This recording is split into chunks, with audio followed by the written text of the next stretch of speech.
hiccups on uh, going on Twitch. I had hiccups multi-streaming. I actually hit the wrong button, started streaming from OBS when I wanted to stream multi from Well, I mean, Stream. that's how it be sometimes, man. I mean, this is not. I mean, it's just how it is when you like constantly stream. Things just happen. That's how it goes. But it's no big deal. I mean, it won't be the first. It won't be the last. And we're just gonna just chug right along. This is episode 100. No, 200. See what I mean by hiccups? Mm-hmm. This is episode 207 of the First and Framerates podcast. Myself, DJ81 Bills has his computer updating, so he will be here shortly. And we're going to just get right into it, do a little bit of intros. Then we're going to talk about these topics. Today it's going to be talking about more scalping in the with the PS5. We're going to talk about the whole debacle with GameStop. And we're going to talk about Deshaun Watson and the fact that he officially wants to be traded. Nevertheless, but before we get into that, let's get to the intros. DJ, how have you been the past couple of days? Past couple of days have been good. Last night went off with a few hitches. Y'all thought I was going to say without a few hitches, but yeah. So we had a good time last night on the show, but today it's going to be interesting talking about Deshaun Watson. I'm like, kind of saw this coming, but waiting for Bills to get here so we can all chat it up again. Yeah, I kind of saw it coming too. I mean, like once we found out where things was like going left within the organization, it was gonna be a matter of time because basically, if you look at all the elite players that they had at one point, then he's the last man standing, and it looks like there's no way that it doesn't see a way out to actually say they're gonna continue to build, and that's what like really disheartening about it because we all jumped on Bill O'Brien about everything, and it seems like it's a much more deeper issue. But we'll talk about that when we get there. As for Mm-hmm. myself, been doing okay. Been streaming. I was going to stream earlier today, but I went against it because I know I was going to be back here tonight. And as far as just streaming games, I'm going to be doing that tomorrow once I get off work, and I'm going to be back at it again when on Saturday. So Friday night I'll probably be streaming some more Hades. I really enjoy that game. That game is really good. I highly recommend it. And on Saturday, I may do some NBA Live 19 and do some APF. Try to do both. But it just depends on what time I get off on Saturday. And and those just the next 2 days of streaming that's going to go. So if you guys haven't done so already, you can come over here, give me a follow over here on Twitch, and that's just how it's going to go down. Uh, Other than that, man, let's just go ahead and get into. Oh, before I do that, you can always catch us. If you don't listen to us live, you can catch us on YouTube after this. I'll be uploading this to YouTube. And furthermore, if you don't want to catch it, if you can't catch us live or the recording on YouTube, we also on Spotify, Google Play, iTunes, SoundCloud, and all the other great stuff. Also, I am selling merch. It's on Teespring. All that stuff is below of the Twitch channel. You can catch all of that stuff there in the about section. Also, if you listen to us on YouTube, you can find all that. The links will be down in the description. All right. With that being said, let's go ahead and get into this. PS5 still has more issues. Most people thought they were going to be able to obtain one since the scalpers kind of fell back a little bit. But to no avail, they found a way to continue to scalp, and they've gone one step further. So this is going to be interesting. DJ, I don't even know if you know about this, but I'm going to put this on the screen so you can see what they're doing now. PlayStation 5 scalpers scoop up Argo stock before it's even put on sale. How in the hell they're able to do that? Don't know, but there's a new loophole that they're using. Is an exploit used by scalping groups, and they will buy the stock of the what they have online before it's actually put out. Normally, when you put something out for sale or whatever the case may be, obviously it has to be put on the website. That doesn't mean that it's online. It could be just on the website. But if you're, in some cases, have access to the website, you can see that what's on the website before it comes to the forefront so the public can see it. And if that's the case, all they're doing is just going in and putting everything together to get the stock buy the stock before he's even put out there. So I don't know the ins and outs of how to do this, but it is very, very, very tricky on how they're getting this stuff done. This is another reason why I don't like buying stuff online, because of stuff like this on top of the other stuff we have to deal with. I just can't wait till these consoles finally get into stores, because that's when I will make the decision to buy one. I just don't like stuff like this. Although it's only in the UK, no telling that it can. I'm pretty sure it can happen over here. I'm not taking any chances. DJ, what are your thoughts about the scalpers, first of all, and their method of getting these consoles? These sons of bitches just keep finding ways to ruin people's lives.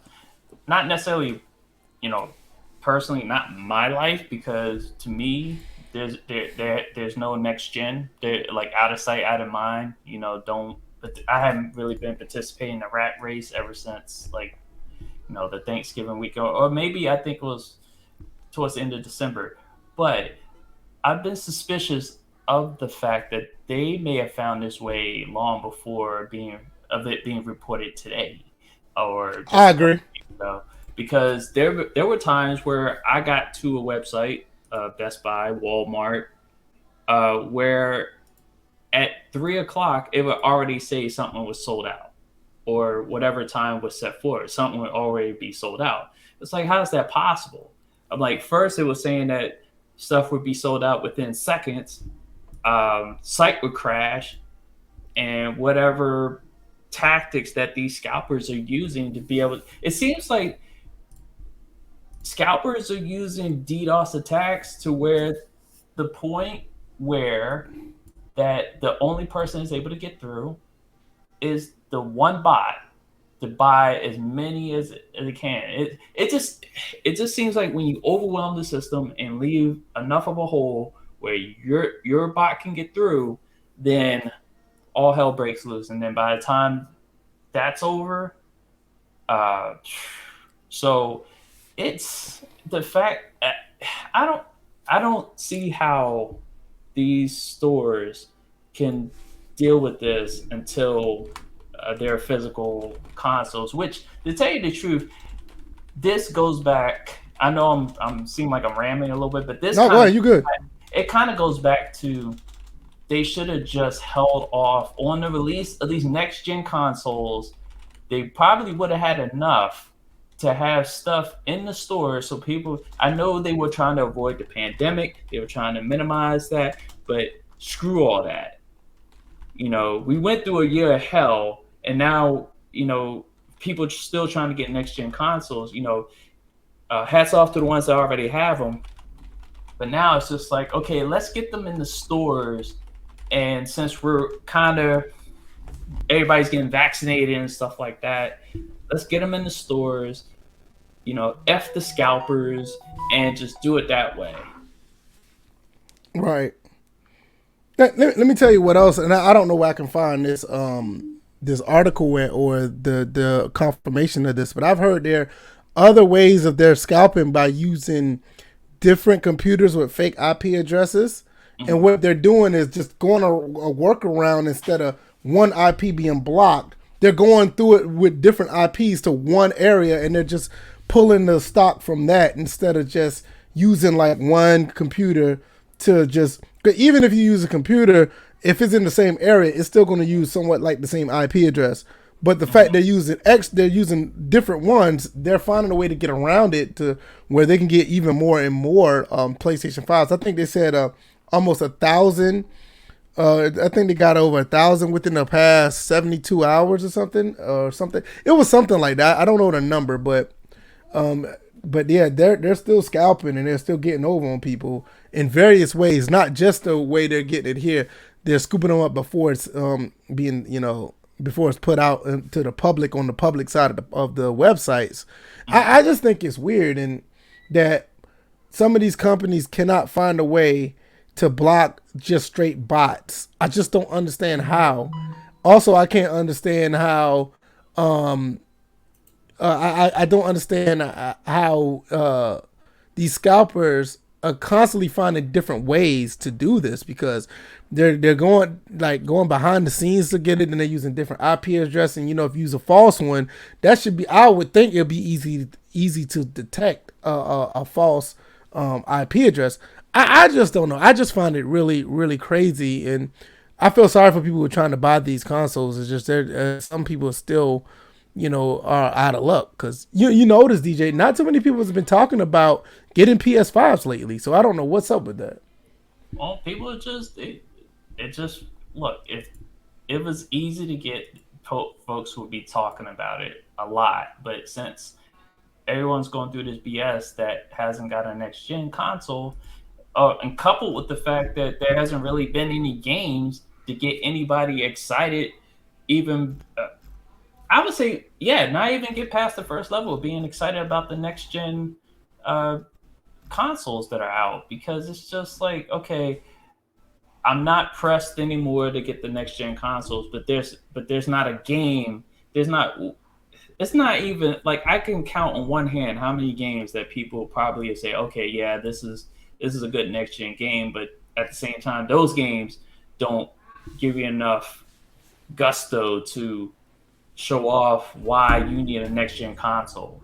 So I think that's why a lot of the talk has died down, because there's really nothing there. Current gen still is benefiting from the last part of this generation, with these developers making the games to possibly max out for the PS4 and the Xbox One X.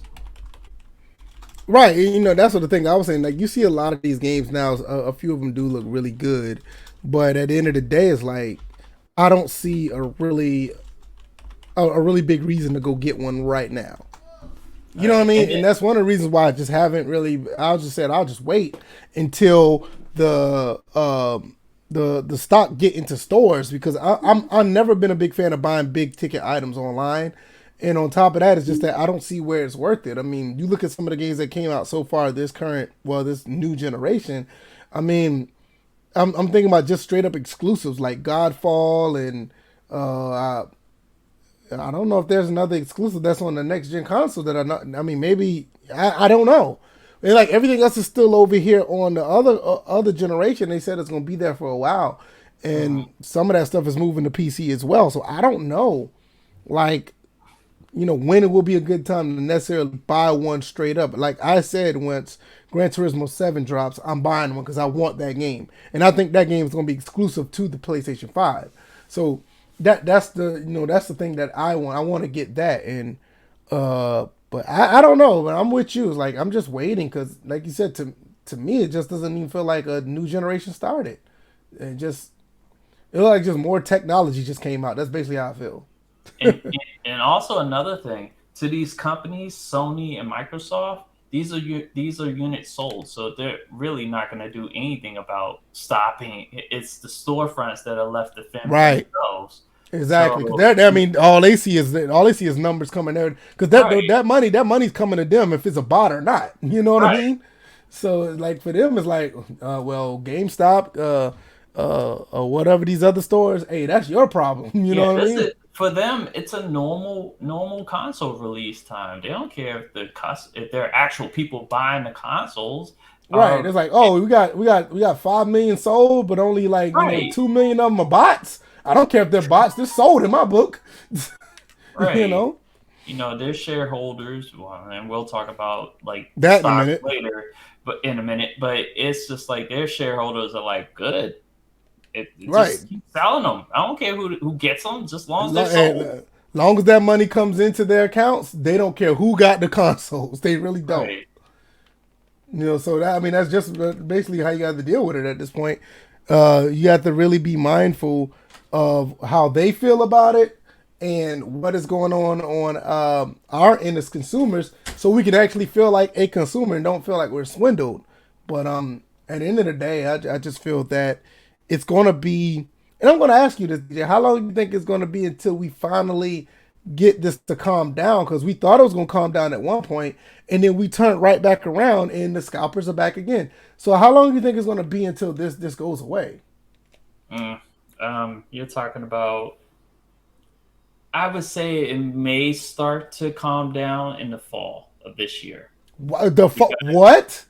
I'm saying the fall of this year That's a because that's a long time. it's a long time, but we're still in a pandemic. They're still dealing with get the delayed and processing parts and whatnot. That's why I said at the beginning that they should have just delayed the release of the consoles until the fall of next year. I'm sticking with the same release time that I've stated before. It should have already. I believe it will start slowing down, but what they need to do is let the inventory build up. So then it's like by the fall, because by then you have your fall games that are coming out, obviously with sports games and all your AAA title games that are supposedly coming out this year. You can pair them off at the same time, giving you a better bang for your buck for the company, because they're getting the consumer to come in and get the console along with the games that are coming out this fall. So I would say around that time is when it's going to start to slow down. Okay. OG says it's already started. If you look hard enough, you can find one. I See, don't. but that's the problem, OG. It's the fact that if you look hard enough, that's not the point. The past console releases, you didn't have to look hard. You just go to the store or order it online. It was available, and boom. This is Yeah, I think the different. last time this really happened was like I think the beginning of the PS3. The PS3 Yeah. was hard to find. I remember that, but the PS4 wasn't that bad. Xbox One wasn't that bad, but I think Mm-hmm. the PS3. But the PS3 was already known to have like really a bad release because I remember I was what I don't want to talk about the story again. And they only had four. No, they only had six, and I was number four in line, and I was able to get one. Now this is one of the old school fat PS3s, and they first dropped. So OG also says I agree, but it's much better than it was months ago. See, that's what I thought too. Until you have this going on. I mean, you see this on the screen. Like, I mean, maybe in the U.S. it is, but when you see this, like you got scalpers are buying game, they're buying up the stock before even it's put on sale. They're going behind the scenes of the website and buying this stuff before it even is even out. I don't know if it's happening here in the U.S., but if that's a big time thing, that's crazy. And again, I have the mentality now where I'm okay with what I got right now. They already put out there that this was going to be a 2 to 3 year transition as far as these games. So I'm Yeah, enjoying myself on PS4 Pro right now for the remaining 2 to 3 years, and I have my gaming PC. So my yeah. They gaming said PC, yeah, no. They said there's a lot of games that's still gonna be coming out for the PlayStation 4 Pro and the Xbox One that's what I'm X. saying. They, That's I why mean, when everybody got upset about Cyberpunk, there's no PS5 Series X version out. no, that The game is whole thing was supposed to be for the current gen. right. Well, yeah, it was made for the current gen. That's why it made it so egregious that they fucked up the Right. release. Because it was never, a lot of people was talking about, well, what about the PS5 version? Well, there is no PS5 version. When you play this Right. game, you're playing the PS4 version on the backwards compatibility side of the PS5. You're Hmm. not playing a PS, there's no PS5 version you can purchase. It's literally a last generation game that was put out rushed because of the Christmas holidays and he tried to make money off of that. That's basically what happened. Yeah, and that was already exposed in Jason Schreier's article. So yeah, Right. they fucked up. Complimentary asks, what happens if all the PS5 scalpers can't sell? Well, it's basically what's going to happen is what happened with the it's right behind me. The NES Classic, the Super Nintendo Classic. You had a lot of people buying those little mini consoles, and when they found out that people became uninterested, or when the price just went down because of well, now you can say the price went down. When the availability was in stores, they had no choice but to drop the price of the what they had on sale. So the PlayStation 5 right now on eBay is probably still over $800, maybe over 1,000 in some cases. Yeah, And once the stores start getting them, you're going to see them try to trickle that price down. They're going to still try to make a profit, but at the end of the day, you're probably going to see them still try to sell it at $550, $600 because they're going to try to make some money back, but they're not going to make the money like they thought they were going to get when they thought they was going to get 3 times the profit that when they first scalped them. So that's basically what's going to happen. The price of the scalpers is just going to come down because I mean that's just how it is. Let's see. I was talking about how they couldn't stop them. Villain in Black says, especially since these companies have the money and resources to stop these scalpers, especially the one you work for. You don't have to tell us where you work at, but I do understand. It's like you would think that with what's that little thing that they have when you check I'm not a bot? Like when you humanly have you catch me. You would think that one little thing right there would stop all this. Maybe they have some, more sophisticated things to do to get around it. But you would think like to get around that. Right. But you would think oh, did he bot out? Uh-oh. Scalpers got a hold of VF just now. They botted him out. They was like, no, don't tell all the secrets. Don't tell them all. Hopefully he's okay. But I would say if he winds up coming back in mid-sentence, I'll just let him continue. But I would say that they have found every technique to get around it, like Cashba. Like there's simple Cashba where you just click. Yeah, they probably are at his house. It was like we need to stop. We need to snipe this fool's internet. No, that's what I meant to switch that. Remember I told you I was having a problem with it earlier? Yeah.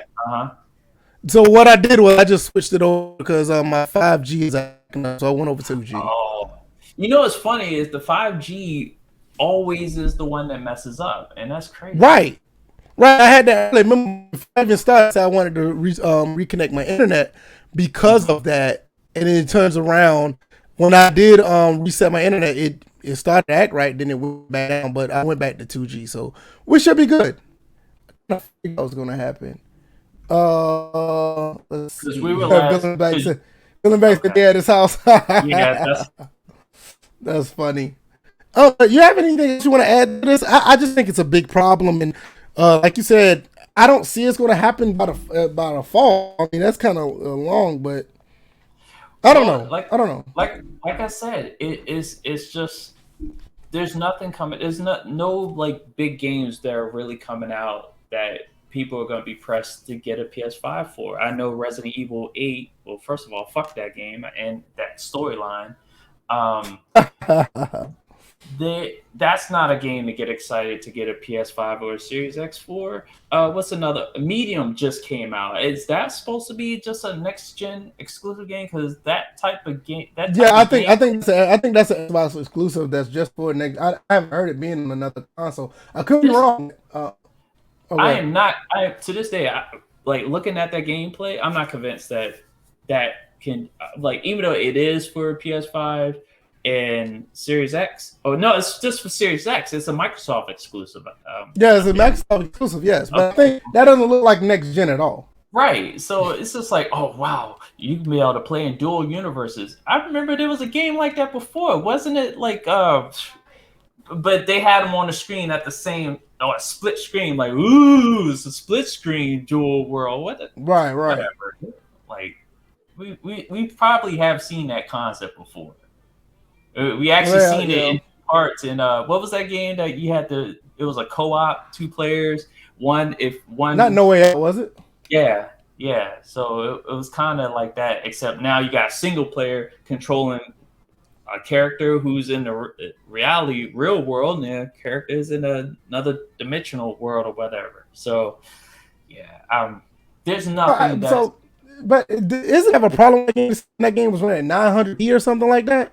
Yeah, that's another thing. The fact that it's not like why is that game running at 900p? And I don't care if it's just on the base consoles. Like you would think that game would be on a at least 1080p on an X in the Pro. I don't get it. It's crazy. I'm like, I don't know. Microsoft exclusive that can't run it at full power. That is inexcusable.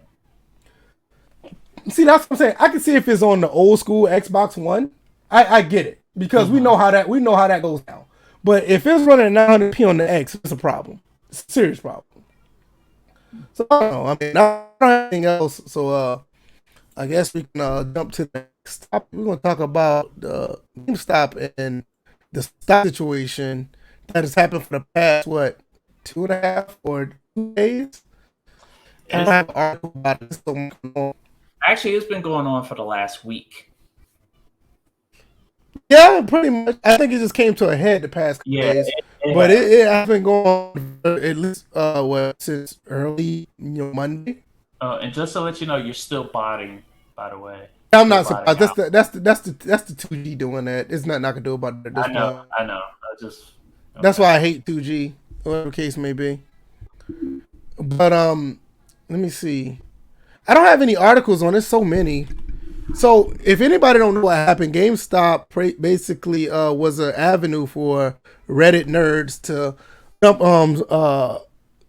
what curtail hedge funds, and a lot of billionaires are having a lot of problems with paying the stuff back. Because I don't know how if y'all guys don't know how it works. Basically, what they do is if they see a company that's dying, a lot of these guys use hedge funds to buy a stock really low. It's like a short sale or something like that. I Yeah, don't it's know a the short sale. total words. Yeah, I don't know Actually, the total words that's because that's the term, short sale.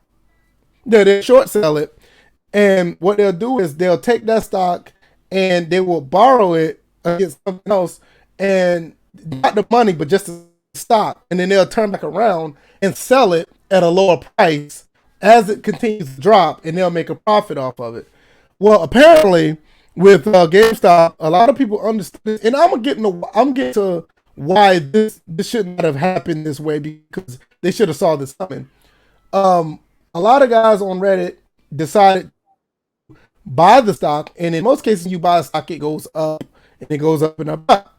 So a lot of people started buying it. It goes up, went from what $8-9 to almost like $460 within a few days. So the people who Hey, bought this, yeah, the people who did short sale, they got some answering to do, because at the end of the day, you're trying to sell this stock back at a low price, but it flipped, it went upside down, and now you're gonna lose money, because the people that you lend this stock to, they're gonna want their money back now. You're not gonna give back to them at a lower price. They're gonna want their money back because it's very, very profitable. Now, you had a situation where a lot of apps that do trading for the regular normies like us, they shut us out of the to actually buy more stock of these companies, and they basically try to shut down the market and make the those prices go back down so they don't lose as much money. Well, apparently they're not going to be able to do that for long, because people don't call it on. They're going to have to take a bath on this regardless, and they're crying foul, saying that, oh, they're attacking the rich or whatever. Well, listen, y'all do this to us all the time. So it's time you guys are taking your own medicine, and this is what happened. I love it. I love every bit of it. I made profit off of it. I'm pretty sure DJ has. And I want your take on it as well. How did this work out for you, and what are your thoughts about it? well, I was not touching this with a 10-foot pole. Now, I said last night, if you got your money out of this, good on you. You were there at the right time, the right place. Now, they are urging people that still are holding on to it to hold on, but at the cost, they've lost a couple of $100 at this point. And I said this last night, should have jumped off so that way the morning came, they would have sold their stock at like whatever, how many stocks they originally did it, because we did the math and it was just like people were just banking off of this if they sold their stock before Yeah, it but got to. you basically have people become millionaires overnight, basically. Yeah, people were paying off the student loans. One person was like, damn, I was able to pay off my student loan. I was like, geez, you must have had like 10 or 15 stocks when it was like $2 or something of that nature. But this is like a real life trading places. I think Bill's is here. There he Okay. is. I got him. I got All him. right.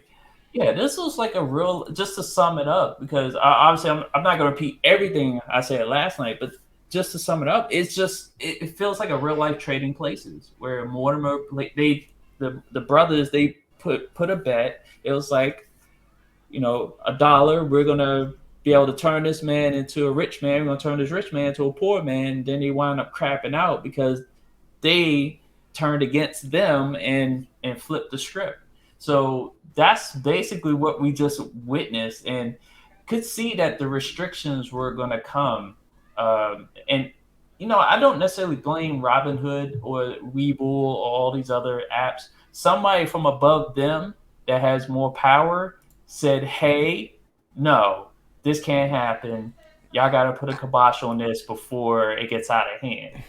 Yeah, absolutely. I agree. And 'cause it wasn't them. I think honestly, I don't even know if it's people that powers to be. I think it's just people that actually have money to lose, and because that company, nobody can really tell them what to do, but they probably influenced them. Like, look, we need this.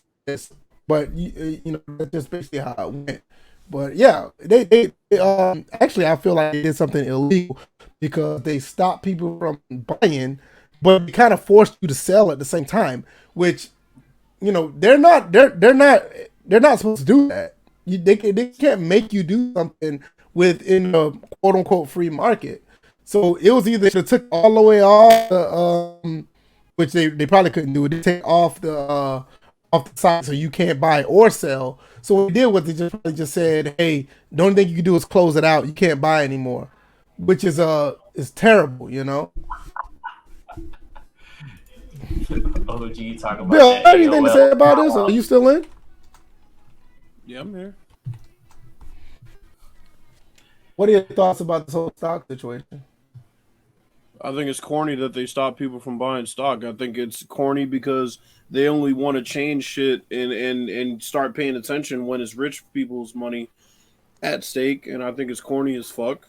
I think people should have continued to be able to buy stocks.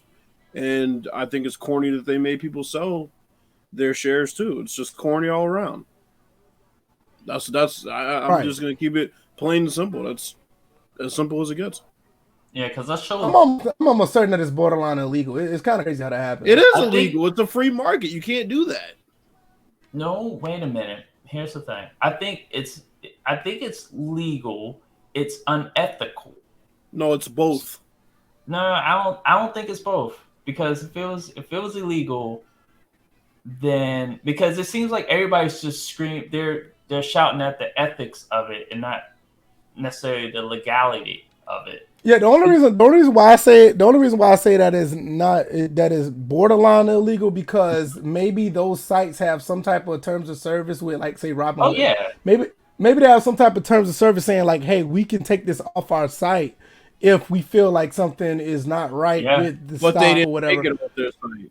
But No, they made it but what unavailable, which is the restriction that could be in the terms of But service. that's not taking right, see, that that's what I'm off see, what I'm the. saying. I think, like, say for instance, like the actual Wall Street took it off, or like the actual stock market took it off. I think that's the legality side of it that's actually illegal.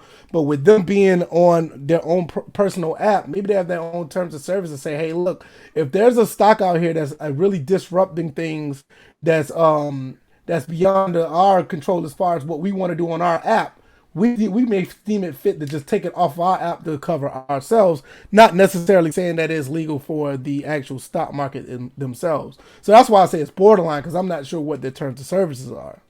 And obviously, I'm looking at this on the other side and just saying that, yeah, it looks like if it's in the terms of service, then they have that right. Because even right out the gate, when you sign up for like Robinhood or Webull, you really don't have access to all that's on the stock market. You only have access to Right? Yeah, what yeah, that's they right. were Like able some to do. stock, even before this happened, some stocks just wasn't available anyway.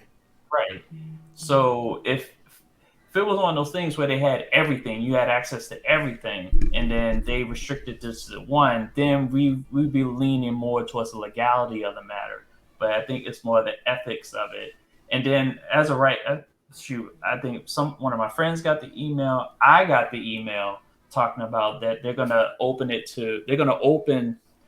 availability of those stocks. Webull has announced that they're just opening it all back up.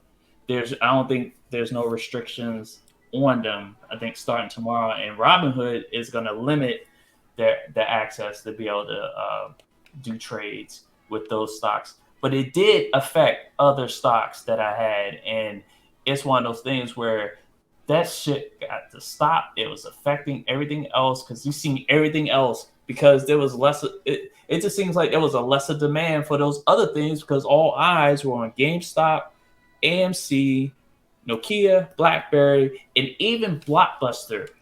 Yeah, Blockbuster started to be one. Yep, and Bed Bath and Beyond was another one. So it like they keep labeling it. It's a volatile situation. They're full of shit. I'm like that, but that's it. That it is a volatile situation. They're full of shit as far as what they said about this is the reason why we're doing it. We want to democratize what's happening here with the selling and trading. No, they're full of shit. They're trying to cover the dudes' asses who made a stupid bet about when GameStop was going to go under. And, I'm supposed to feel sorry for some bitch with 3 boats and fucking billions of dollars. Fuck them. And fuck Robinhood. Fuck them both. I think at the for the most part, when you look at what I'm about to say, when you look at the other places that was affected, you have to understand that when you see a place where you could probably make money, people are going to gravitate to it. So some people will take money out of certain stocks that they should not have. They're going to move money other places, and they're going to try to get in to flip their money overnight like other people have. So like you said, DJ, it does. It does affect a lot of things. There's a trickle down effect, just say with GameStop, or let's say with Bed and Bath or Blockbuster or AMC. Like there are other companies that kind of thrive off of certain things that these stocks do, and then they affect them as well. Now, what I was going to say about GameStop, I don't know. I kind of see GameStop was going to make a push to actually you could make a decent profit off of it, because I got out of it early.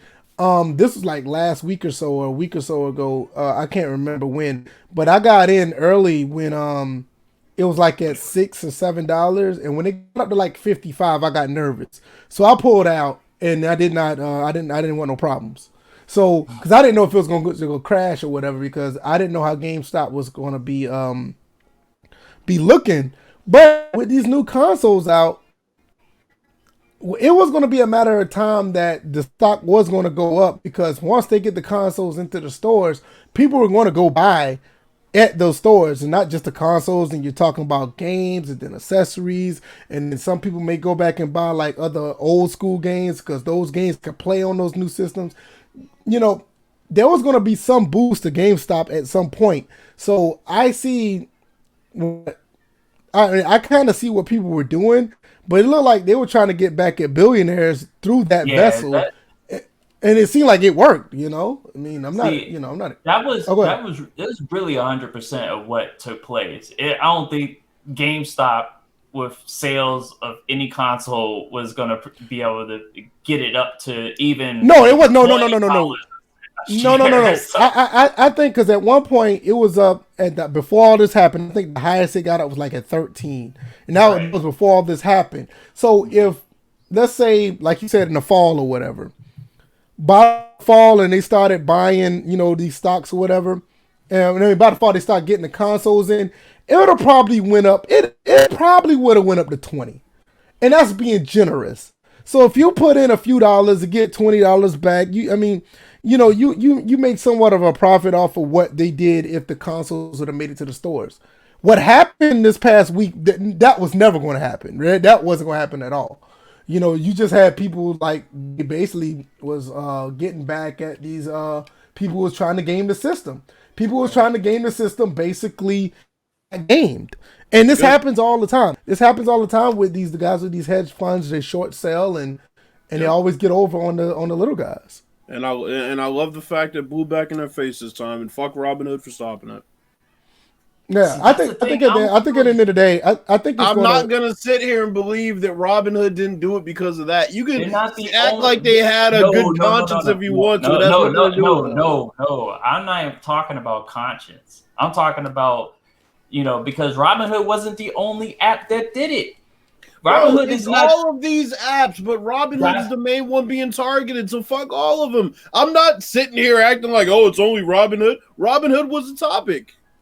Yeah, but what I'm saying is that it definitely was somebody above them above billionaires all who of are them. losing their money and hemorrhaging funds. Right. Yeah, But them. I never put it out there as something as they did it as a good conscience. And then as far as the volatile market portion of it, we've seen this before in the past. Like it when the market is unstable, stuff like this happens. Now, not at this point with social media and the way, it was able to go from Reddit to, the retail. Because remember, back in the day, we didn't have access to these retail apps and stuff like that to be able to I mean, easily. this Robinhood stuff is, it's still And kind they're of phenomenal to people. realizing that mistake now because they decided to let everyday people in within Which this they information should. age. They should, but obviously that wasn't something that they actually wanted to do. They thought it was a way to make more money on the back end, and instead they got fucked over. So fuck them. No, I just think It's at the that end of the simple. day, I don't feel sorry for these bitches. I think at the end of the day, all are complicit. Not get it, and it's not the last time it's going to happen. I mean, this is something. Long as the market to stay the way there is, you're going to have other companies that's going to be tanking, and you're going to have other people that's within the Reddit, the subreddits or whatever. They're going to find these companies, and they're going to do the same thing again. Buy, and some of them just going to be flipping their money overnight. To be honest with you, with the way that things are set up, it's the American way. That's the way you're supposed to do it. I mean, if you don't want it to happen, then they need to find some other regulation to not have this happen. GameStop should have been dead. AMC should have been dead. Blockbuster should have been gone. But they keep getting bailed out, and as long as they keep getting bailed out, they're not going to let them have their stock going to never really grow because of it's not even beneficial to them to have them grow. They're just going to keep them around. And Hertz is another one. Hertz Rental Car is another one. They're going to stay low because nobody want to invest in a company that's dying. So what they do is they try this whole hedge fund short sale thing, and they're trying to make money on their end. And people that have some sense or learn the game, they started playing it along with them. Oh, y'all want to buy these stocks at a low price? All right, we're going to make it higher, and you're going to lose money, and we're going to get rich instead of the other way around. I have no problem with it. Now, on the other end of it, we need to really find out if Robinhood did do something illegal, because if they did, they need to be punished. If it goes against there's a the class action lawsuit out there right now, and I would not for a second doubt that they did something illegal. You know something about that class action lawsuit? I'm kind of weary about that, because you know why? You know how much money that they're going to lose off that class action lawsuit? They're not going to lose anything. You're talking about people with billions and billions of dollars, and they're going to settle for maybe millions? They rather take that hit instead of continue to lose money on the stock market. Either way, that's what I was kind of against. That's what I was against. I'm against that. Well, it's still going to reveal the answer to your question, regardless. I think the only way we really find this out is to look through their terms of service and what they're able to do. Because I got a feeling. I hate to say it. Oh, go ahead. I'm sorry. Because I was about to say, because they didn't exactly, they prevented on their app to get it, but there was a tweet somebody put out earlier. There was like a Canadian app that was like, oh no, we still have GameStop available to purchase and blah blah blah, stocks and stuff like that. So, and then there's still the old fashioned way, with all this going on, and we talked about this beforehand. It was one of those things where with this going on, all that's going to happen is going to be restrictions in place. There's going to be some minimums. Because I remember the whole thing before I really got into the whole stock trading was that it was always told to me, you got to at least have $1,000. You got to at least have some that's how it used to be. Yeah. Before you can even get in the game. So they may come back with all that again. And that's I was about to say, I remember it used to be like outside of all this.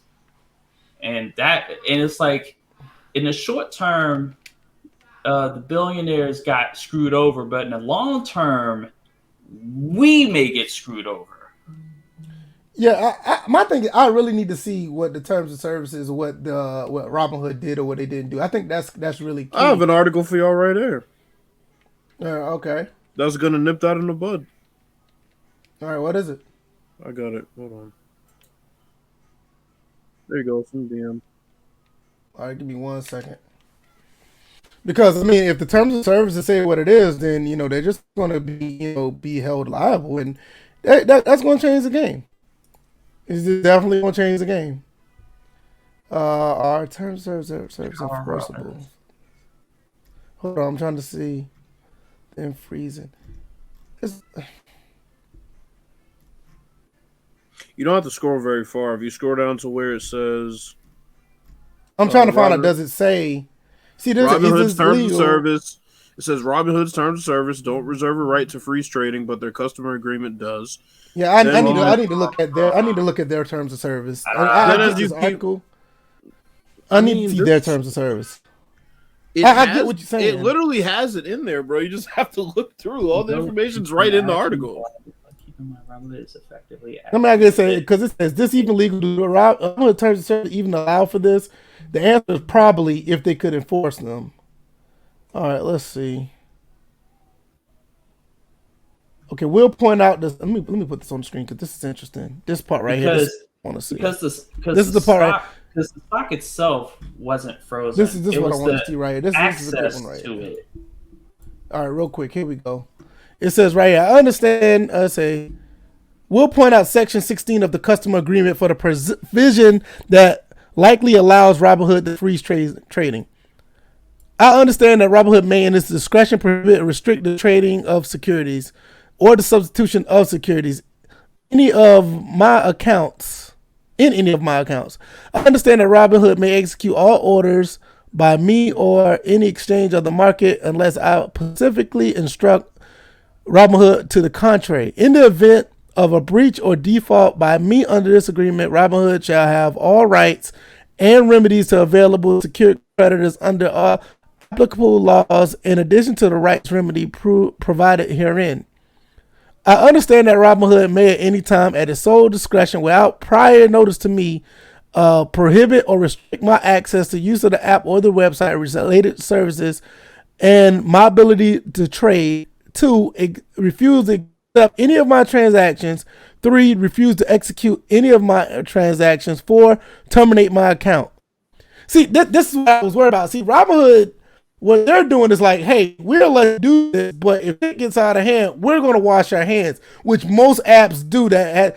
That's what I was saying. I think if Wall Street actually took it upon themselves to say, you can't do nothing with this stock, then that would be illegal. They're covering themselves saying like, hey, we reserve the right to do this. And if you sign up for our app and agree to this, we have nothing to do with this. Now, they said that this was updated less than 30 days ago. Now, I kind of wonder why they updated this 30 days ago. Maybe they knew something we didn't know. That's something you can look into. No, they periodically update their terms of service. It's usually like every 6 months. Yeah, that makes sense. But see, that's the problem that I had. Like, as in, you're a third-party app. Basically, what it is, you're the first party. The stock market or the Wall Street is the second party. When a third-party app comes in, they're basically the middleman, and they can wipe their hands clean of anything that's like of wrongdoing. And it looks like, based on that right there, it looks like, they don't have to do anything based on, if they feel that something's wrong. That's what I was worried about, because I don't think Robinhood necessarily, I think it's fucked up what he did, but I don't think they can be held liable. And that's where it's like the ethics of it is just all wrong. But the legality of it doesn't really cater to anybody's feelings on it. So, but I can understand. I very much can understand the ethics of it being just poor. Like, right, yeah. At the end of the day, it's all the way jacked up. I don't like nothing that behind this at all. But I always wanted to like try to find out, like, are they going to be in the clear or not? Because if not, they need to go to jail just like everybody else. You know what I mean? Because I think whoever influenced this to stop, I think they're the ones that could be held liable. I'm not necessarily sure, but it would be nice to see, because they basically they mess up a lot of businesses. If anything, it could be sued. In my opinion, I think it could. Well, that's you go what on the Robinhood and go after them. Is about. Right. And like I said earlier, I'm okay with class action lawsuits, but I want them to be in pockets. Like, they're going to just probably settle for a few million to people who have like $4 or $5 billion. And to tell you the truth, the way politics have been running these days, that is not going to happen because none of our politicians really hold people accountable. Well, that is true as well. Some of them are in the back. Some of them in the back pocket of them. That's what I'm saying. I'm like, you got people like AOC and what's the name out here grandstanding, and it's just like you were poor just like 4 or 5 years ago before you got into office, and now you're in office. You literally are going against some of the things that you ran on. So it's just like, nah, you can't really. I just think at the end of the day. Oh, I'm sorry. Go ahead. No, you I'm good. No, I was just saying at the end of the day, I think we just really need to be mindful of what we put our money in, get what you can get, and get the hell out. Yeah, because like you know that's what I mean. That's the only thing we can control our level, and like I said last night, if you got your money, good. You got your money, you got the hell out. You were able to pay off student loans. You was able to do good with it. I'm like. The feeling on it, I'm with Bills on this. It's just like Oh yeah, I'm with them too. I'm not, I'm not against it at all. They thought they could go in. They really thought they could go into this like Casino Royale, and they crapped out. But like like Bill said, they have people to back them up, and it's not even just Robinhood. It's just people who have a controlling interest in Robinhood, and we got politicians that take money from Wall Street. So they're in on it too. Right. Villain in Black said, I bet. He said, "You look at Villain in Black put." Said, "I bet you some of them bought hookers." Don't tell him. Shit, don't tell him. I bet they did. What's going on, Mr. Ham? Good to see you over here, bro. I'm having already, man. Follow all of us on Twitch. Check out all of our channels because we all do some sort of something on our Twitch channel. So it's good to see you here as well. Well, anything else y'all got? I just think at the end of the day, I can say that anymore. I just think it's going to be interesting to see what happens, going forward with some of this, because some of the stuff, some of these stocks, I'm still holding on to. Like I'm holding on to AMC. I'm going to see what happens there. And there's a couple others that I'm holding on to for right now. I'm gonna tell you right now, GameStop is back up to 311. So right, you see that, right? So there's some if there's some limited action I can get in on, and I have the ability to get partial stocks, so I don't have to spend $311 to get a share. I can get $10 put into it and still make money. So well, that's another thing about Robinhood that I do like. They let you do partial stocks, so that's pretty cool. But we'll see. That's how I built up on Tesla. It just got partial here, built partial there. I'm almost at a full share, but yeah. Right. I don't know what else I want to add to that. Let's talk about some of the stuff going on in the NFL since we're pretty much moving right along. Bills, I know you had a topic you want to talk about. We're going to talk about that after this one because that's really interesting what you brought up in the DM earlier. I really want to talk about that. Deshaun Watson requested a trade finally, and a lot of teams are trying to get his services. I know I talked about this briefly on a quick live stream I did earlier this week, but I want you guys' thoughts and opinions on it. Bill, I'm gonna let you go first. What do you think should happen with Deshaun Watson? You think he should stay in with the Texans, or where do you think he should go? I mean, I don't know where he should go. It's gonna depend on how much they can get back. Well, any good GM would look at it that way. I heard that one of his landing spots that he preferred was the Jets, which makes things very interesting because they still have the second pick. Miami was the other one, which once again, you just drafted a quarterback last year. So for some reason, I don't think he's going to land in either of those spots. But, the Jets with the first pick is interesting, or second pick. Miami, not so much. I don't know what they could get from Miami. To be honest, Miami's kind of out of the position to have a really good draft pick in this draft. I think they're probably middle of the road, honestly. So I don't know, man.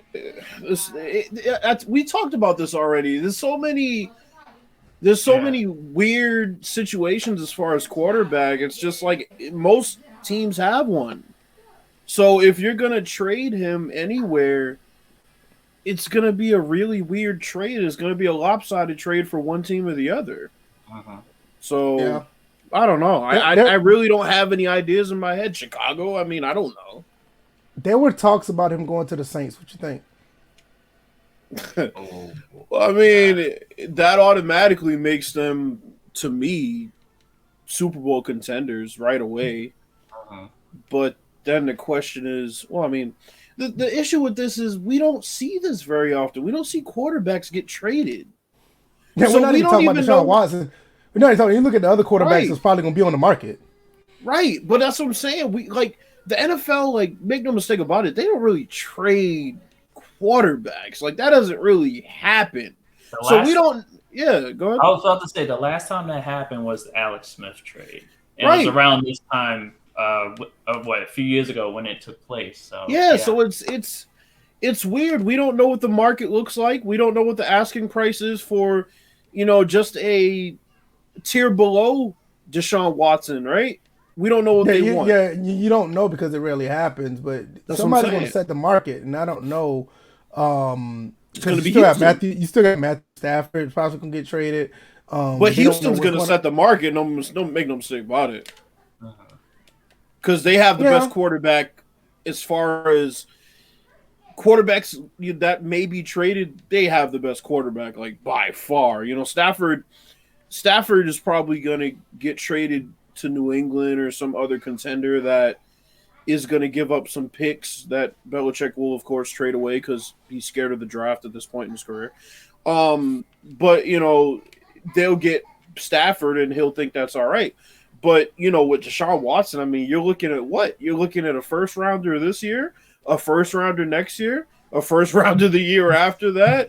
You're probably looking at a second rounder, and you're probably looking at some key players at positions that the Texans are looking to improve. So that's what makes this just very interesting. I really don't know. I have another question. There's also been talks about Aaron Rodgers. What do you think about that? No. I don't see it happening either. I just want to know your ideas. Yeah, no. Even the way he's talking. But I'll let DJ go ahead too. Yeah, I don't really see anything going on with Aaron Rodgers. I've seen some tweets where, of course, here in Washington, people superimpose Washington colors on Aaron Rodgers, Matt Stafford, Deshaun Watson, Ryan Fitzpatrick. I'm like, every time somebody becomes available, we always do that whole Photoshop thing. But Aaron Rodgers, I don't really see much going on there. Jordan Love is not really the threat unless front office doesn't want Rodgers there. And here's what I will say: if Rodgers gets traded, it's gonna be because he shows up to camp and he thinks about it. He's like, you know what, bro? I just not like it's not gonna be in the off season. He's not gonna sit on this and come to camp with the mindset that I'm staying, and then magically end up playing there and be happy. Like, it's gonna be one of two things. It's either gonna be he's gonna think about it during the offseason, he's gonna show up and he's gonna be like, all right, fuck it, I'm gonna stay here, or he's gonna show up in the first week, he's gonna be like, bro, like, I'm just not feeling it. But I doubt he requests a trade in the offseason. I don't see that happening. I don't know. Just based on what I've been hearing and what I've seen, it just seems like it's been a problem for a while, and I don't know why. Because it's like I said before, it just seems like it's a pretty good match. What they have going on there, I just don't see it. But a lot of there's been a lot of speculation that he wants a new contract or he wants to be traded. He probably feels some type of way because of Jordan Love. I don't know. I have yet to see Jordan Love play. I don't know how good he is. I don't even think he's the future. I don't know what's going on there. That's why I'm like really, really wondering like what the hell is going on with that situation. Well, here's a question.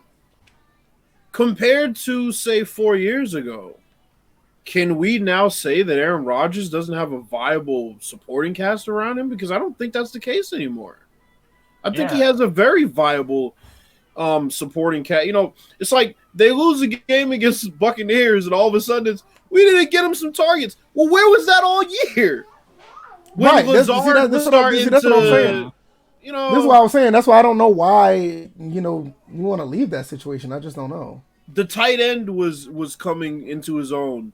Lazard was showing himself as, a viable second option. Obviously, you got Devontae Adams. They had a killer run game. They ran into a better team. And if you don't agree that they ran into a better team, you can at least agree they got outplayed, right? So it's not right. It's not the pieces around him. He has everything. His thing is, do I want a change of scenery? I think that's where his mind is probably at. Do I want a change of scenery? Regardless of what we have right now, do I want to keep banging my head against this wall?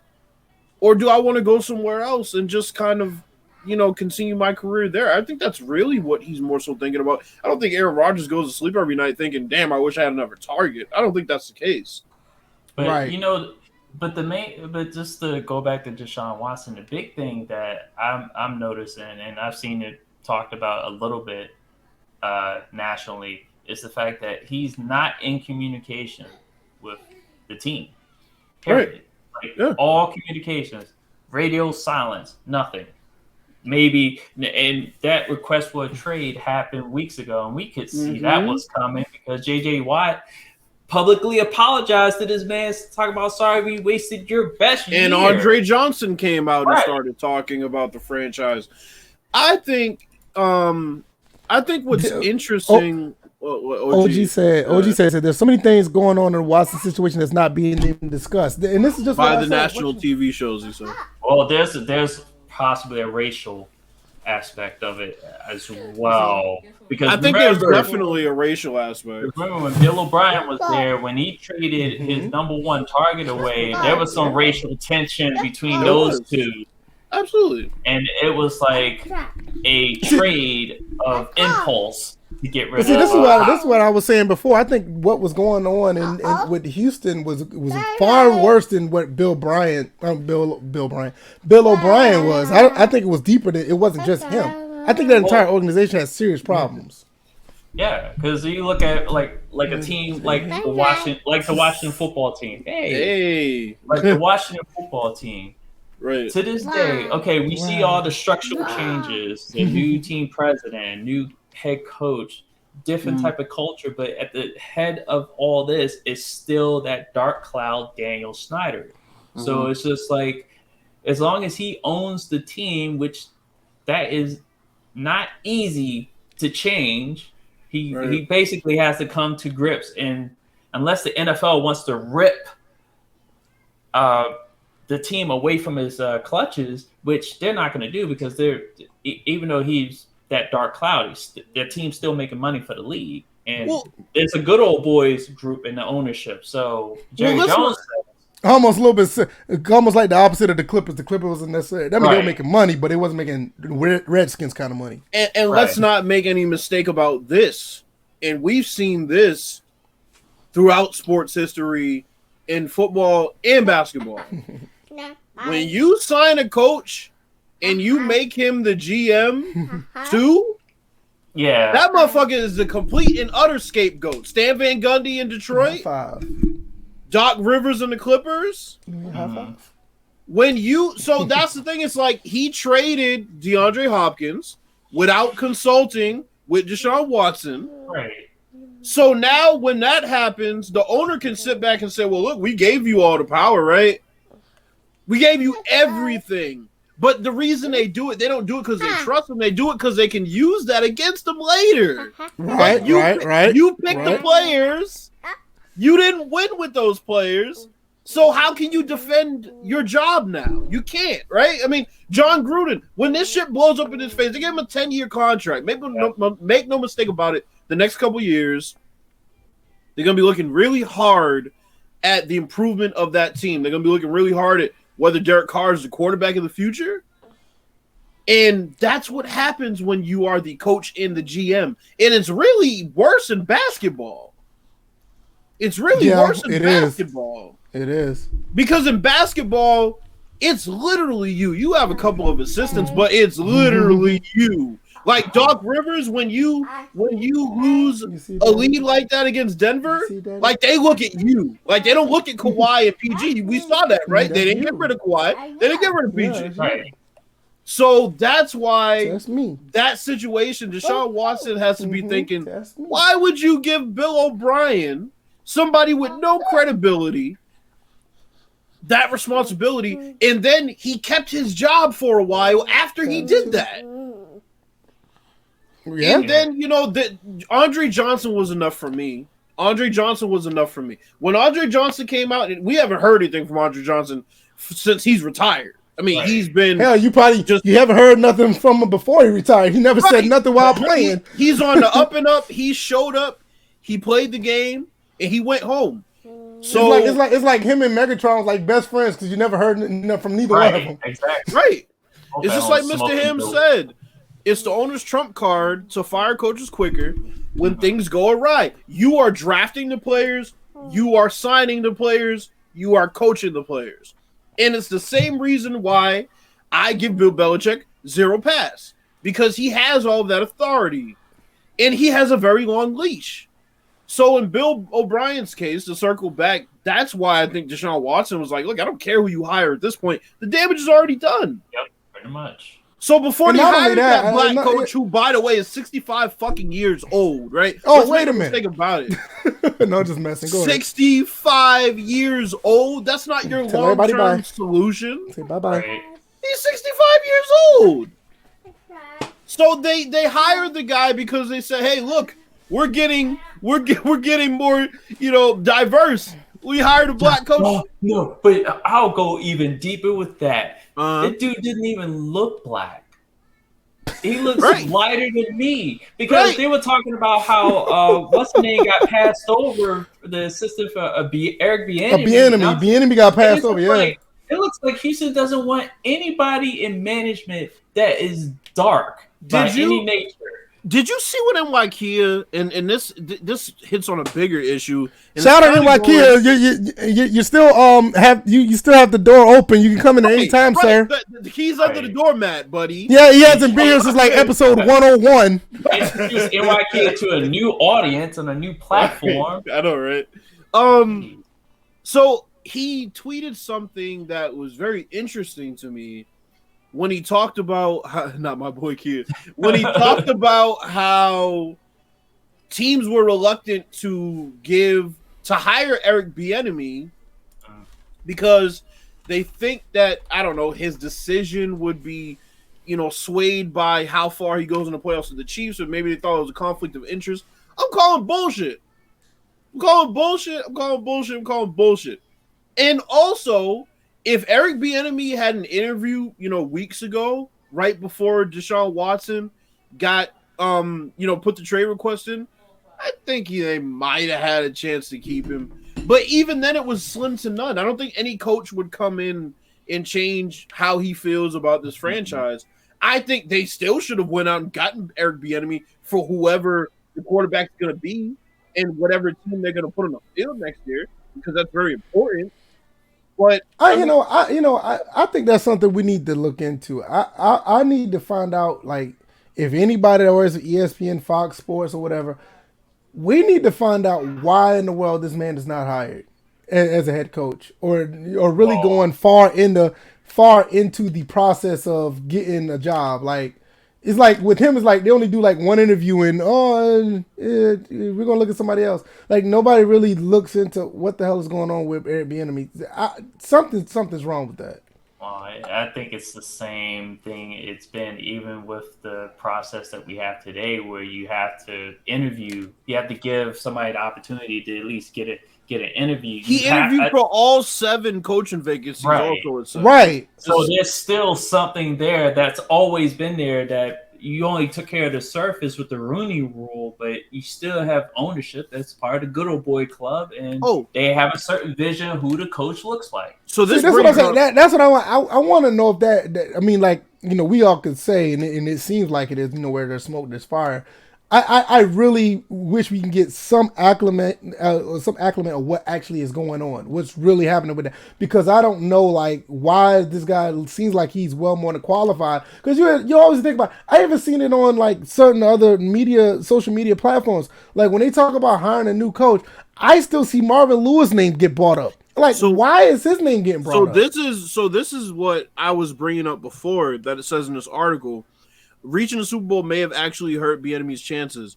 NFL teams aren't allowed to hire coaches off of another team's staff until that team's season is over, and teams sometimes decide not to wait for a coach in the Super Bowl. Bieniemy acknowledged last week that his primary focus has been on the Chiefs, not career advancement. But still, it's like Kia said, if you believe this guy is going to be your head coach, this is who you want, you wait, period. End of story. You wait. Right. So that's not an excuse. I think there is seriously something going on that we need to know about. I agree 100% with that. And when you see the good old boys club, the people who've been let into that fraternity, Marvin Lewis, bum ass, he kept his job. I'm telling you, he had some tapes of that owner sucking dick or something for him to keep that fucking job that long and continue to get interviews. Or maybe he was in the video sucking the owner's dick. Nah, I'm just saying, look, he could have been cooning and dancing at the same time. And sucking. That motherfucker had something on that owner, right? Because they made the playoffs. They made the playoffs like 3 out of what? I think it was like 14. I think it was like 14 or 15 years he was there. Yeah, he made the playoffs 3 times. No playoff wins. Playoff wins. And the team discipline just seemed to just be out the window. Like, how do you keep your job when the inmates are just running crazy? You know, altering people wide receiver careers with one big hit after another, and but that's crazy. It's like that's almost like if Amazon wanted to hire a new project manager for, you know, like, I don't know, marketing or logistics or, you know, some major position, right? And then the guy who they really, really want, his contract isn't up until like December 1st. And they're like, well, we kind of wanted him in here before the holiday rush. Yeah. No! If that's who you want to hire, that's who you want to hire. Period. What? Okay, because here's a serious question.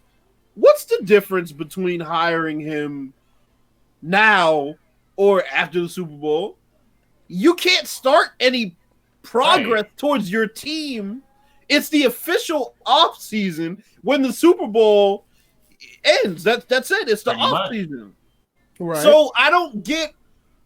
You know, it's a bad excuse. It's a really bad excuse. I don't get it. Like, I really don't get it. It's not that rule like they have in college where if the coach accepts a job at another university, he's gone. He automatically just leaves and goes. This is a situation where you can have a good faith agreement in place. That's what they do with players and free agents in in each league. And then when it's time, that's when you don't even have to have the interview process until after the season starts. So it's just like, what's the rush? If anything, the Chiefs should be the team that would have an issue. Like, oh, is he going to phone it in because he has a job elsewhere? Right. We saw that with what's homeboy for the Falcons? Shanahan. Kyle Shanahan. Mm-hmm. So, shoot, there was another guy that did in a little bit. Everybody turned on him. And he quit. What was that dude? That was it. He wound up going back to college. It wasn't Saban. It was Spurrier. Not Meyer. No. Who coached Atlanta and the players? Was you're talking about Petrino. Yes, him. But Bobby Petrino, that wasn't an Atlanta thing. I mean, Atlanta was just a long line of victims because he did that to a couple other teams as well. Yeah, but the big one was because the big one was Atlanta. Hall called his ass a bitch at one point, so it was just crazy. Yeah, you're right. He's like, that was the big one because that was the NFL team that he did that to. Because he did it at like 2 other college teams prior to that. Mm-hmm. So it was nothing new. Yeah, I'll take nothing from him. He can coach, but he just like when he didn't give a fuck, he really didn't give a fuck. Mr. Ham, that is the coach that got hired for Houston. Yeah, we were just talking about that. That was the Ravens coordinator that got hired. Now, I want to talk about this real quick. Do you think they need to change that rule as far as waiting till the end of a Super Bowl run team to hire somebody? Like, they had to wait till Dan Quinn the Seattle Seahawks lose in their playoffs, so Dan Quinn can get hired for the Falcons. Same thing with Eric Bieniemy. I think they do need to change the rule, and I think the only thing that should happen is the team that they are currently coaching for should just have to sign off on it. That should be it. That team should just have to sign off on it and say, look, bro, if you want to take the job, you want to take the job. But I don't think there should be a regulation overseeing the entire league that says you can't do that. That's a bit ridiculous. No, I disagree with that. And you're talking about coming up with I don't think there is a rule that can change a person's mentality of who they want to hire. No, they kind of altered that. They kind of tried to do that. That's why this rule is in place now. Because just to like say you have to interview at least one minority candidate, they could be of any color at that point. And I call bullshit on that. Because we all really call bullshit. You get a phone interview, like I called him, left a voicemail. Boom. Yeah, I mean, we called him in, and that was that. I don't think Bieniemy's that case. I think there's something deeper going on. Well, that's what I want to know. I want to know exactly what it is, because something ain't right for him to have all this success with what they're doing in Kansas City, and it's like it's a one and done type of interview for him. Like the coach of the Atlanta Falcons who just got hired, he went through 2 interviews. A couple other people went through 2 interviews. It's like, well, for him, he can't even get out of the first one. It's like something isn't right. Look at Saleh getting hired for the Jets, which I would think the Jets would have PTSD about hiring defensive head coaches after Todd Bowles, but they didn't. Right. NYQ was talking about Bieniemy. I was like, yo, if they get Bieniemy, if the Jets get Bieniemy, that would be very interesting. Because look at the past 3 coaches they've had. They had Adam Gase's bitch ass, he sucks. Every team he coaches is in the bottom half of the league offensively. But then before that, they had Rex Ryan and Todd Bowles. Those were the 2 coaches, I believe.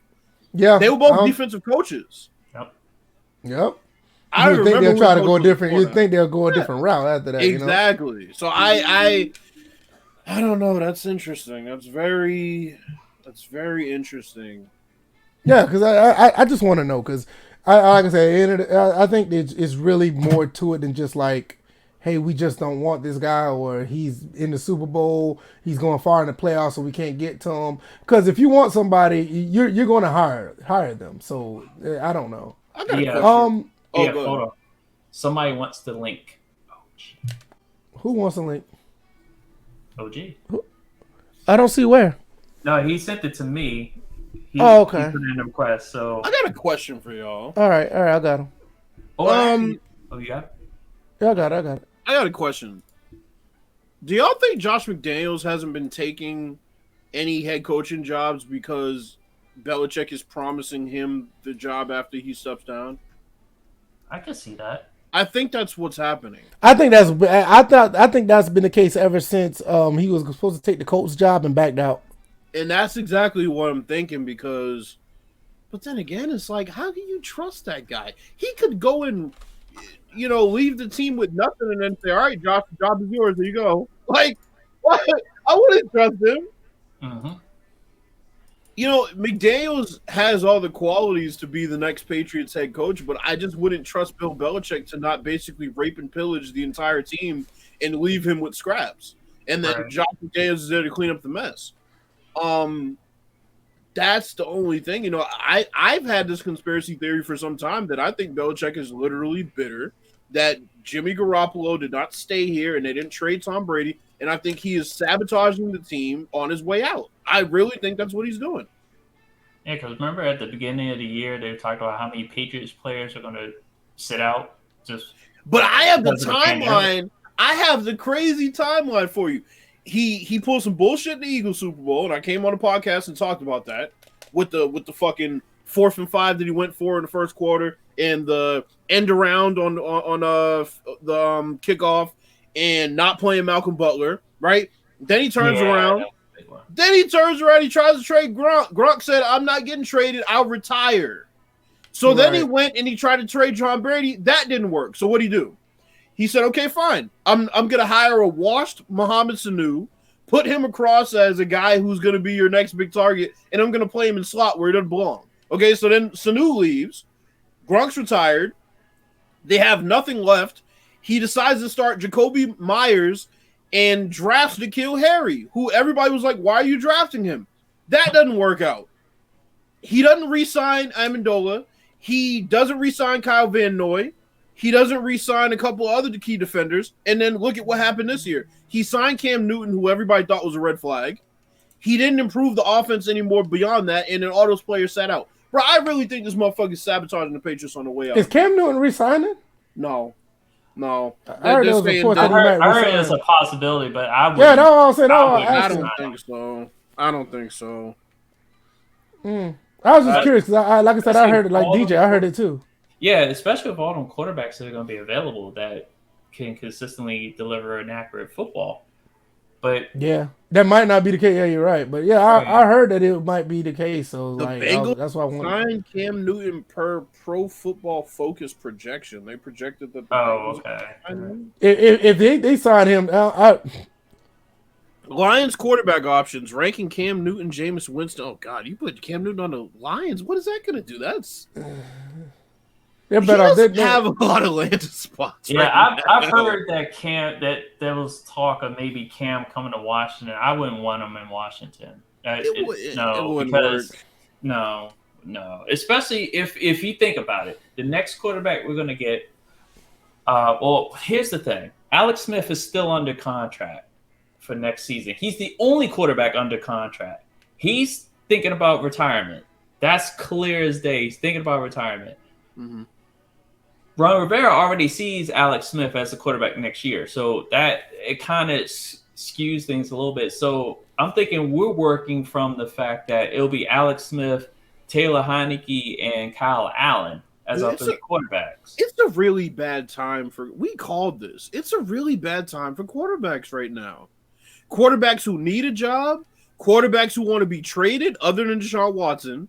It is a really bad market for quarterbacks right now. It just is. If you're Jameis Winston and you plan on starting this year, where are you going? That's Detroit? The problem. I think that's the problem. I don't think it's going to be a situation where outside of maybe 2 or 3 teams, and that's being generous, that you're going to be starting. In my lifetime, I've never seen this many teams with quarterbacks. And I said it was because of the draft. When Herbert and Burrow and Tua all come out and play like that, and you have high-level quarterbacks on damn near, the rest of the upper half of the league, right? I mean, I don't know, bro. It's weird. It's a really bad time for quarterbacks. I'm not sold that the 49ers are keeping Garoppolo as their starter, so that might get a bit interesting. And Philly has a quarterback situation, but can you name any others? The Lions and the Patriots. Philly is sold on Wentz. Yeah, I think Philly will hiring that new coach. So Philly's things are settling back down in Philly. So Philly's off the list. So then it's Philly's off the list. They're all in on Wentz now. Complimentary. Trevor Lawrence is beyond overrated. I will say this. He has not played in NFL yet, so I'm not going to say anything. But that's what I'm saying. It's like who is he rated over that he shouldn't be? Because that's what overrated. That's the thing. I don't know. He has not played in NFL yet. I'm not going to say it. That's what I'm saying. It's like overrated. Like how? Like I just don't. If it's overrated compared to other quarterback prospects, which is really the only way you can compare them, I disagree with that. No, because if the other ones is coming out right now. No, he's the best quarterback that's coming out of the draft easily. Oh, well, then that's overhyped. That's not overrated. Hey, fellas, I'll be right back. Oh, all right. Yeah, that's overhyped. That's not so much overrated. That's more so overhyped. I don't think he's overrated. No, I don't think he's overrated. But I mean, at the end of the day, he hasn't played one snap in the NFL yet. I always will say when you haven't played a snap yet, I'm not going to say you're going to do this. You're not going to do that until you actually play. Well, and then the other thing is, conglomerate, you got to think about how many. Oh, here we go with the grandstanding with the the trophy again. Damn right. Hold on, fellas. Hold on. But how many quarterbacks have we seen as freshmen perform how he performed against in Alabama? I mean, Well, I There mean, that's aren't true. many. I mean, yeah. So that's yeah, why I mean, say he's not. That's why he's yeah, getting I that mean, praise. I get it. I understand. It's just I'm telling complimentary. once they take that step and they actually start balling, and then I'll start saying, okay, this is where they're going to be. Because I mean, even we had a lot of other quarterbacks who, they play pretty well and they didn't have the hype, or some just come into the league and like look at Justin Herbert. I mean, in college he was okay at best, but he turned out to be like probably looking like the best quarterback that came out the draft. You just don't know. Complimentary. So, Let me ask you. Let me ask you this, complimentary. Did you feel that way about Andrew Luck? Because Andrew Luck had a 5-star squad around him. Like Stanford, yeah, Did he had you a pretty feel good that squad at way Stanford, yeah. about? I mean, there's any number. I think every quarterback that comes out that has this hype and they're like the undisputed number one pick. I think all of them have kind of had a 5-star squad around them.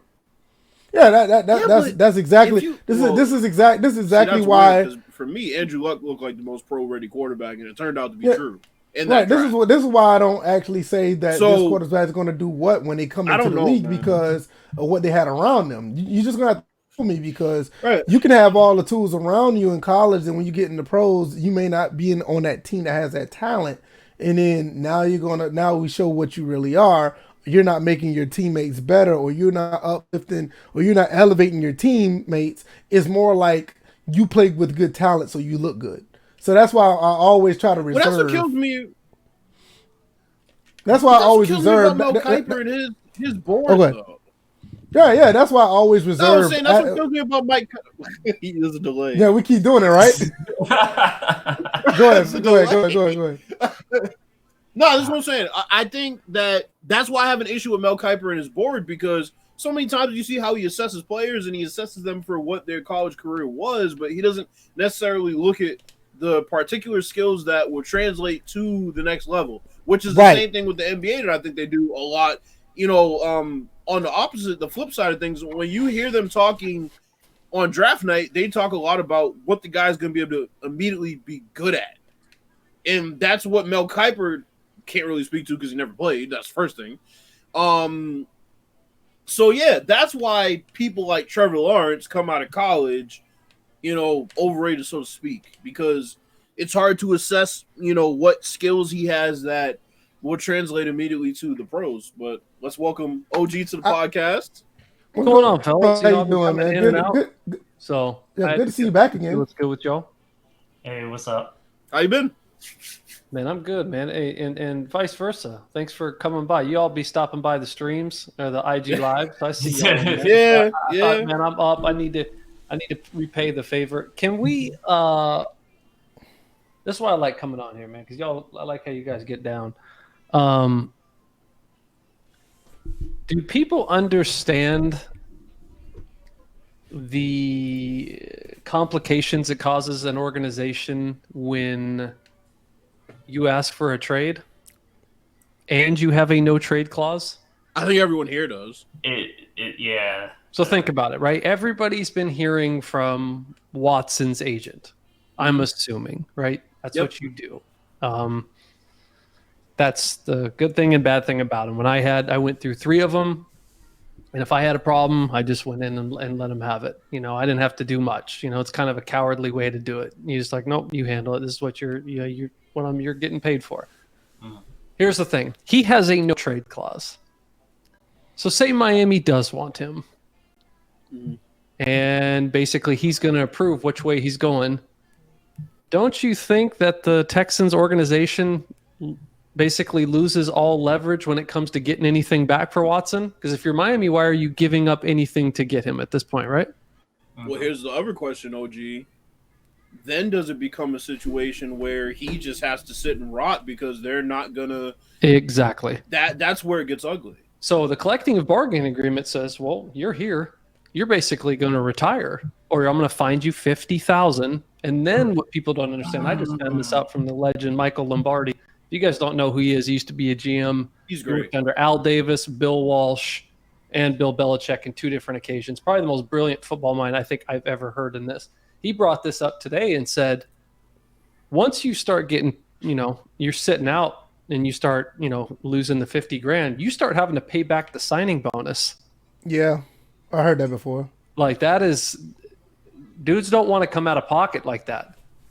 So there's two things. I mean, there's two folds here. He's going to have to work with them to either one, tell the organization, hey, this is what's happened, this is what's wrong, so they don't make the same mistake again. But it's not as easy as everything you read in the internet. And it's all Watson's camp, I believe. Right? And I'm just a fan of the sport like us, and assuming, I mean, ideally, God, if he could come to the Rams, I'd be doing.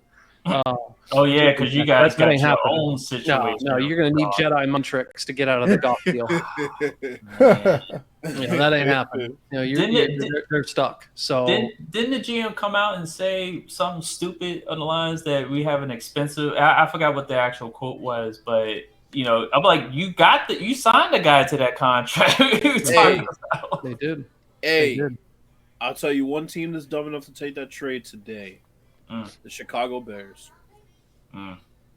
I think would it be dumb if they would it be dumb for them because they really need it? No, it would be dumb. I think it absolutely would be dumb. Because think about it. Is Jared Goff going to turn you into a contender? Oh, he said Jared Goff. I thought you were talking about Deshaun. Never mind. No. I thought you were talking about Deshaun. I was like, oh no, Jared Goff. Okay, I'm 100% with you on that one. Never mind. I think they would make the trade thinking, well, maybe there's something that Sean McVay, the offensive genius, did not get out of Jared Goff. And it's like, no, there's not. He got everything out of him that he possibly. They won't commit to him, right? They clearly said that spoke volumes. As a fan, it was something I was thinking about. Like, look at all your guys' favorite teams. Mm-hmm. Is there a commitment to win from top to bottom? I've been in two spots where you feel like it wasn't. When the McCourt family took over and bought the Dodgers with basically credit years and years ago, before Magic Johnson's group came in and got them. When you remember Magic and all that stuff happened, the Dodgers went from mid to first, like immediately. Right. They started spending money in baseball. Obviously, that's important.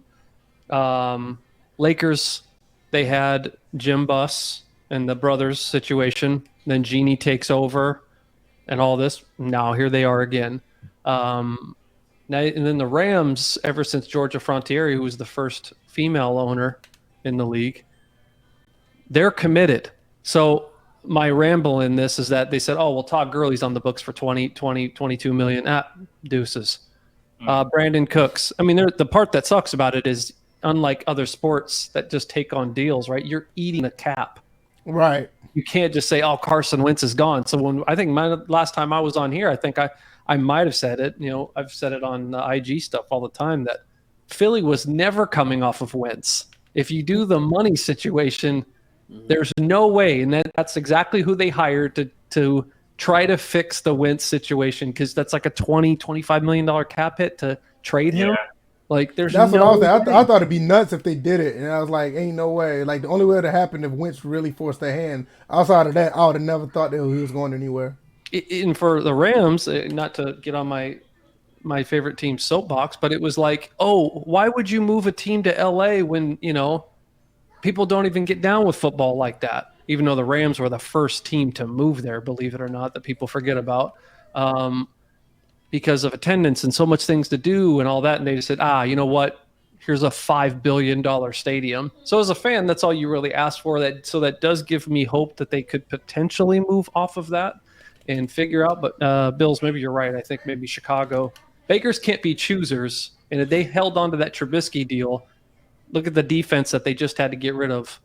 Basically, they're going to have to restructure Khalil Mack's deal, because I think they're $17 million over the cap.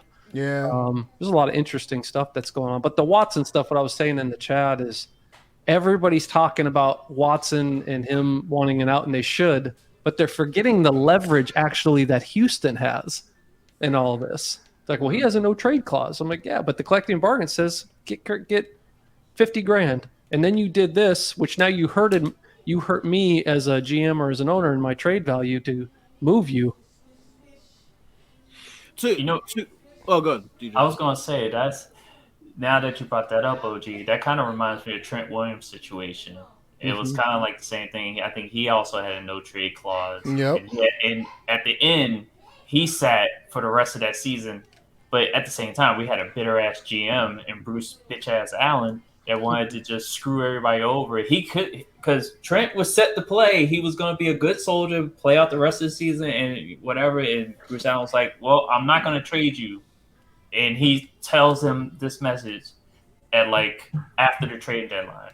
And here's an interesting thought to have about this, as far as, you know, players potentially sitting out a substantial amount of games. Now, we saw Le'Veon Bell sit out an entire season, damn near, right? The issue with that was the Steelers were so well put together, they could make it by without him, right? But the Texans aren't. The issue is, though, the Texans don't want to win right now. They have no incentive to trade Deshaun Watson just because Deshaun Watson says, "I want out." If he comes back and creates some turmoil, doesn't matter. If he comes back and plays great, won't matter. If they trade him, that's what they want to do. But OG's right. I mean, you're looking at a situation where 50,000 starts piling up, and you know, I mean, not wanting to play somewhere is one thing, but 50,000, man. He just signed a new deal, right? Yeah, so it was like a year or 2 years ago, right? I think it was not even barely over a year, maybe. So something like that. Yeah. What happened in this time? Okay, they got rid of Hopkins. To me, Hopkins can play. I like him. I don't love him. You know, that's just me personally. I don't think he separates like this. You know, I mean, I think we're so enamored with the big guy who can go and jump. But and that one catch in the end zone. I mean, it's Tyreek Hill. Tyreek Hill is the best receiver in football. I don't give a damn, you know, what anybody says. That dude right now is second level. And where, I mean, from his route running, the way he runs the tree, to where you can get him the ball, how you can get him the ball. That dude is electric. Do you think Deshaun Watson bet against himself in that situation? I just think like he might have bet against himself when he signed that deal, because think about this. Maybe he thought, look, this team might be so bad, my production might go down, and nobody might even look at me as a highly coveted quarterback at that point. You know, the stink might get on me to that point. And we've seen that before with quarterbacks, where the situation around them will bring their stock down to free agency market, kind of like Matt Stafford's happening right now. Yep. So maybe that's why he signed the deal, get the money now. And then things started to happen that he's like, you know, he starts listening to some people who've been there before, like Andre Johnson. JJ Watt's on the team and still might be in his ear. Oh, I think, JJ's the guy. Sorry, I think JJ's the guy they're going to have to cut. There's $17 million. I think there's some deal in there that if they cut his 17, then they're you know, off the books. But then there's you know, thinking about it, as much as I like JJ Watt, that might not be a bad move for them, to be honest. Yeah. we might be looking at a Philadelphia 76ers situation where they anybody that wants to win. You know, sir, JJ Watt is a good guy and he does everything right, but when you look at that organization and what they need, to get more pieces and get more things moving in the organization as far as personnel, he might be a good asset to move. But I'm saying, I think we're looking at a Sixers situation. If you remember how the Sixers started that whole process, first they slowly got Iguodala out of there, right? Then Michael Carter-Williams started to move him out. They fired a coach who wanted to win. They got him out of there. And slowly but surely, they started to stockpile these picks, remove people from the locker room culture that cared about winning. They got a bunch of young guys in there that didn't care about winning, Anthony Bennett, and people like that. And then by the time you looked up, you're like, shit, they've had the first pick 3 years in a row. Right. We might be looking at that situation with the Texans right now, because once you start getting rid of Watt, you got rid of Hopkins. Yep. And then on top of that, who do you get back? Injury-prone David Johnson? Oh man! Are you kidding me? That was a terrible. That was a terrible trade. They oh took my on god! Brandon Cooks' money. Oh. I'm not. I support Watson completely. There's no hate at all. I think he's great. And he's going to have one of the sleeper years too, as far as numbers wise this year with that team. If you look at what he did, I just think, man, you got to be very careful. And maybe they tried. about the no trade clause because there is that leverage. I know that his agent stuff probably has to have informed him, like, no, because as an organization, you also have to tell yourself, if I let this dude go like this, what's going to stop the rest of the guys saying, nah, man, get my ass out too. I'm out. Like that happens. It happens overseas. When I was playing, it happens. Yo, if you can find the next destination and find some money and go here because the organizational structure is whack, you're going to do it. It doesn't matter. It's the NFL, MLB, NBA, NHL. Like it is going to happen. It happens all the time. I mean, NFL's the unfortunate thing, I think, for players there is just that, and again, it's a collective bargaining agreement, so both agreed to it. Like you're in there for 7 years, essentially, right? You get drafted, and then they're going to franchise tag you for at least 2, and then now I'm in to try to go where I want. So I don't know. It's unfortunate this situation's happened. I think Houston's not really going to move him. No, because Watson's in a bad position. He's on a team that isn't going to win. Let's be realistic. They're not even going to have a chance to win for 3 years, right? Mm-hmm. You're talking about getting back to where they were with Hopkins. You're talking maybe 2. Super Bowl contender if everything goes, hold on. Who's all in that division again? You got the Titans. So you got the Colts, you got the Titans, and you got the Jaguars. But even then, if Watson comes back next year, let's say they win the AFC South by some miracle, is that really moving the needle? No. And that's the thing. It's like to Houston, I'm sure they're thinking, look, it doesn't matter whether you come back or not, bro. We're not good enough. So if you want to sit at home, that's on you. Mm-hmm. We would rather move you, but we don't have to move you. You look at James Harden coming to work every day and being toxic as hell, right? And eventually they moved him because Brooklyn was dumb enough to do that. And I haven't got to talking to you about that, OG. We're going to get to that, but... Yep. No, we can. For sure. It's just... Want. I feel for Deshaun Watson, man. I really do, but it's going to be interesting because, like I said... Okay, let's get to the Bears situation for a second because I don't want to get away from that. We were talking about... I think there's something to this Jared Goff thing. I'm speaking into existence. If you're the Rams, what do you want for Jared Goff? If you're the Bears. If you trade with the Bears. Or anybody, really. I mean, if you're on the market to trade Jared Goff, what are you looking for? What teams are you looking at? I don't know if I have many options because who wants him?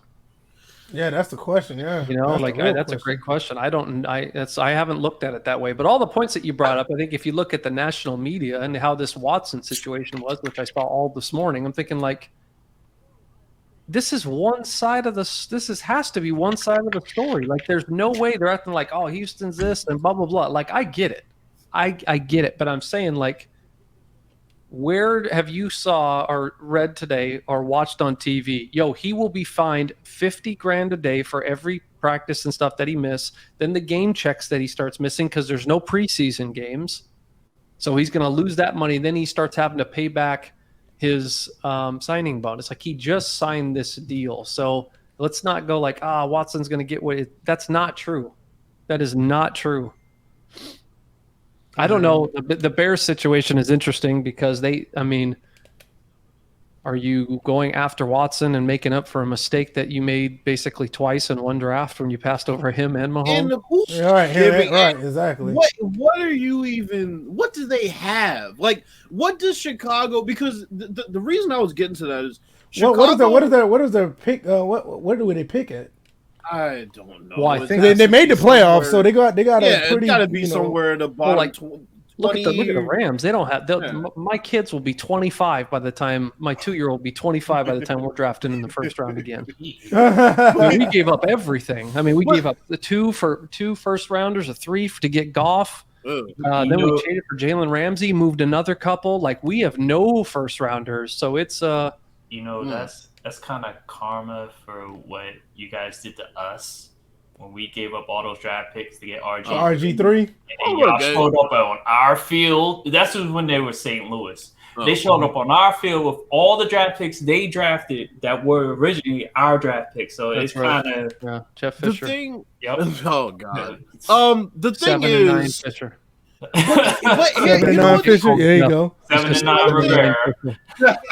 But here's the issue: is Chicago is one of those franchises that seems so delusional sometimes about how far they are away from competing, and they'll make. Well, I mean, let's make no mistake about it. The Knicks aren't even delusional about competing. The Knicks are. I mean, James Dolan's delusional about just who he should go after in the offseason. No, my bad.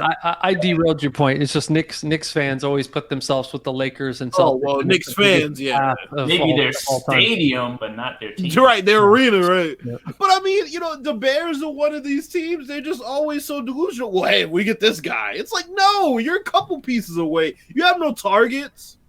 You have no run game. It's not just get Jared Goff, for example, but they'll be dumb enough to say, fuck it, let's go get Jared Goff. It only takes one. It only takes one. That's all you need is one team. You're right. I think a lot of these things are interesting too, right? You look across the league, and I heard you guys talking about it a while ago, but you look at like Staley that gets the Rams DC for a year, now becomes the head coach of the Chargers. Mm-hmm. I thought Lynn would be gone. If I was getting Staley, I'm keeping Lynn, to be honest. And then it was Dan Quinn. Where did he go? He's a DC somewhere. He go back to Seattle? No, he's a defensive coordinator for the Cowboys. He's okay. Oh, yeah, that's because MIT was talking about that. Okay, that's right. He went to Dallas, right? Mm-hmm. Did you see what that Atlanta defense did as soon as that guy was gone? Yeah, I know.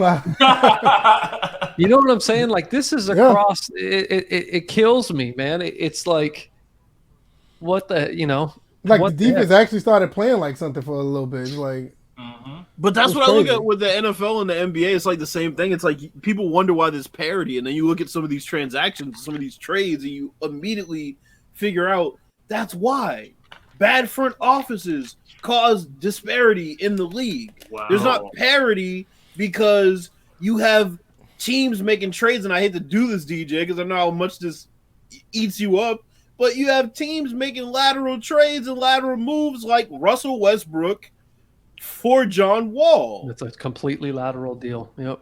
You're not getting – it's like we said it on the podcast. It's manifesting. When it first happened, yep. You're either getting the shit end of that deal, or at the very least, you're the same spot you were when John Wall was healthy. And the main point with that was that you didn't want to – like, my feeling on that was, why would you sacrifice chemistry? Even though you're getting pretty much the same player, but you're getting, like Bill just said, the shit end of it, where it's like you're getting a player who, one, just came off a deep playoff run with, that short time to recover for everybody, and that affects everybody differently because LeBron is just playing out of his mind with the same amount of rest, or even shorter amount of rest. But he's at the tail end of his career. He's starting to drop off, and you just ruined the chemistry that these two players had between Beal and Wall, and you could see it after the Houston game. I'm like, I was shook from the fact that you got Beal on the sideline almost having a meltdown, like a mental breakdown, like right there on the sideline, because it's just like, what can I do? And really, the situation's beyond his control, because it's like you look at the management, and it's just like, I thought Shepard had everything going for him until this trade even took place. It was a trade that they didn't have to make, and that goes to the point where when you have people in the front office that don't eventually find out that they don't know what they're doing, and they do stuff based on knee-jerk reactions, they can cause a whole lot of problems. Well, so let's get to the Nets, right? Because this is what I want to talk about. Front offices. I think, in my opinion, that the Nets they were extremely, just they bailed out Houston. Houston was in such a position that like they would literally have to basically just take whatever deal, because the thing was James Harden wasn't sitting at home, so now it's like he's ruining whatever chances. Yeah, he's ruining whatever chances they would have had of, potentially making the playoffs this year by just being a cancer on the court. So, like, Houston was in a position where they were like, we need to get him out of here right now. And the Nets just handed them, you get Oladipo out of the deal. You already have John Wall. Then on top of that, now you're looking at Brooklyn. And who does Brooklyn have outside of the start? Well, really the starters. I mean, come on. They scored 10 points off the bench. The first game Kyrie came back, they scored 10 points. Not 10 bench points the way the NBA scores it, like, oh, you went and sat down and got off the bench, so because you started and scored off the bench. No, like literally the two guys that came off the bench scored 6 and 4. So my question to you is, I'm hearing buyout with Andre Drummond. Does that put them in a position, in your view, to give teams like LA or even teams in their own conference at the top of the conference? Do you think that that's going to help Brooklyn get to the top of the conference? I do. So first off, I had them. I mean, you make a lot of good points. I had them coming out of the East without Harden. Here's why. I don't like anybody in the East anyways. Look at them. I agree. Is there any with all seriousness? Is there anybody? I do like the improvements that Billy Donovan did with the Bulls, but I mean, we may get 30 games. We may get 30 games. I can't lie. Like that Billy Donovan, I was like, oh, where in the hell's my man going? Billy Donovan. No, I hear you. Philly? I mean, and you could get into OKC doesn't know how to tank, and I mean, there's a lot of things that are going on right now. I mean, but Philly, you don't. Okay, so Philly's growing on me. Daryl Morey made some big moves. I'm a huge Dwight Howard guy, especially at this point in his career. What he costs, Seth Curry, pick and roll defenses. He plays arguably better pick and roll defense in a game that is all predicated on pick and roll. Yes. At what, $3 to $5 million? Utah paid for a better rim protector at this moment, not the pick and roll defender, and they just paid $200 million for that.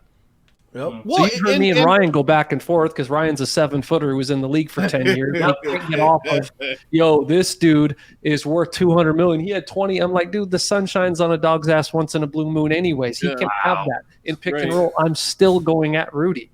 I'm still going at him, right? Covert. Seth Curry off the bench. They got shooting. Can you name 5 backup point guards that, like, on a consistent basis produces the way Seth Curry produces? No. You said 5? Wait a minute, 5? I don't think you named 2. No, seriously. Backup point guards are rare, and if you got one, you got a gem. So, Lou Williams, there are a couple. But that's what I'm saying. Like, if you can name 5 good backup point guards in general, you're doing good. That's not saying nothing bad about Seth. It's just that's how valuable that, point guards and backups are in general. It's like, you can't find a backup one, let alone a good starting one sometimes. I can see the point that you're making, OG, with Philly, though, because I feel like Philly, come playoff time, once people start to really, stuff the paint and force Simmons to take them shots that he still isn't really comfortable taking, then it might end up being back in the same for position. sure. And if you told me, Bills, if you said, Philly, I'm not going to argue with you. Like, Philly's the one team. I was like, okay, well, they have this. Daryl went right out and got shooters. He's got size. He's got rim protection. He's got Ben Simmons who can create. Simmons is an elite defender. So Boston had to pay guys. They're paying. They got to pay Jaylen Brown, paid Tatum. Now all of a sudden, the Terry Roziers that were showing up after Kyrie Irving, they had all that. That's all gone. It's all gone. I don't know where Boston went because I'm a huge Brad Stevens guy. But I'll tell you where they went. We talked about this. I thought it came in the comment section of one of you and Ryan Holland's streams. Their shot selection is terrible. Like, I've seen them, and it was so bad in the bubble, shoot themselves out of games. Tatum can get any shot he wants whenever he wants. Jaylen Brown can get whatever shot he wants whenever he wants. And I think he, more so than Tatum, is, I guess, more self-aware. Because Tatum, with these step-back threes, I'm like, bro, you can get any shot you want to, and you need a good shot right now. But that's what happens when your point guard is coming down in the early offense, taking pull-up threes from the logo and stupid shit like that. Kemba Walker is the one that started that. When Kyrie was there, people talk about Kyrie being a ball stopper. That offense looked great with Kyrie as the point guard. At times, he was a bit too unselfish. Now, the second year is a different story. The first year, I'm mainly talking about. But go ahead. I'm sorry to cut you off. No, you're on. So when you asked that, and you guys chime in, Brooklyn. The curiosity I had in this whole thing, to be honest, is Kyrie was going a little Kanye on us, and and I've worked with him. The dude was the total professional, like he was. So on 14, that guy was amazing. I kid you not, one of the best I've ever worked with. So this was surprising when I saw that. I thought maybe they made the move because of a backup plan with him. Right, I was asking Ryan all the time, if he retired, would that surprise you? Oh yeah, I remember that question. Right? Would that surprise you? At that time, I don't believe so. My thing is when you have two guys, and Kevin Durant, you could say is arguably the best scorer of the basketball the game's ever seen, and he could score at 3 levels, and now he actually has a legit post game he's had for the last 5 to 6 years, but where he had struggled in OKC. You have 60 points guaranteed. How many times did you say, "Oh, Lakers gave up too much for AD. They lost everything. They lost Josh Hart." I was like, "Man, go take Kuzma. Please give us BI. Let us keep him. I'll trade Kuzma for a ham and cheese sandwich." But when you have that type of scoring and the attention that those guys can draw, especially defensively, KD demands a double team. Now James Harden. The thing is can Harden play without the ball? Anyways, my point being is that now I think you got to give this 20 to 25 games. If it does not work, Kyrie's the first one gone. And then the question is what can you get for Kyrie, which I still think is high. You can get all those picks back that you've pretty much gave up, and you're going to get some probably depth and pieces that now Harden and KD, because those two can clearly play with each other. I think we've seen that, right? I mean, Harden drops a 35 or 34-point triple-double the first night he plays with them. Kyrie's the one that came back, and you're still kind of like, this dude's incredible one-on-one and going, but man, that dude can dribble the ball out to Spalding. Like he can, The issue I see is like, I feel like maybe they should post up Kyrie some more. Like if you're just gonna have James Harden just running point, let's make no mistake about it. He seems like he's still not open to playing off the ball. Like he seems like that's still not something that he would welcome with open arms, right? I mean, as receptive as he's been to everything and complimentary of his teammates and all the good stuff that you're supposed to say.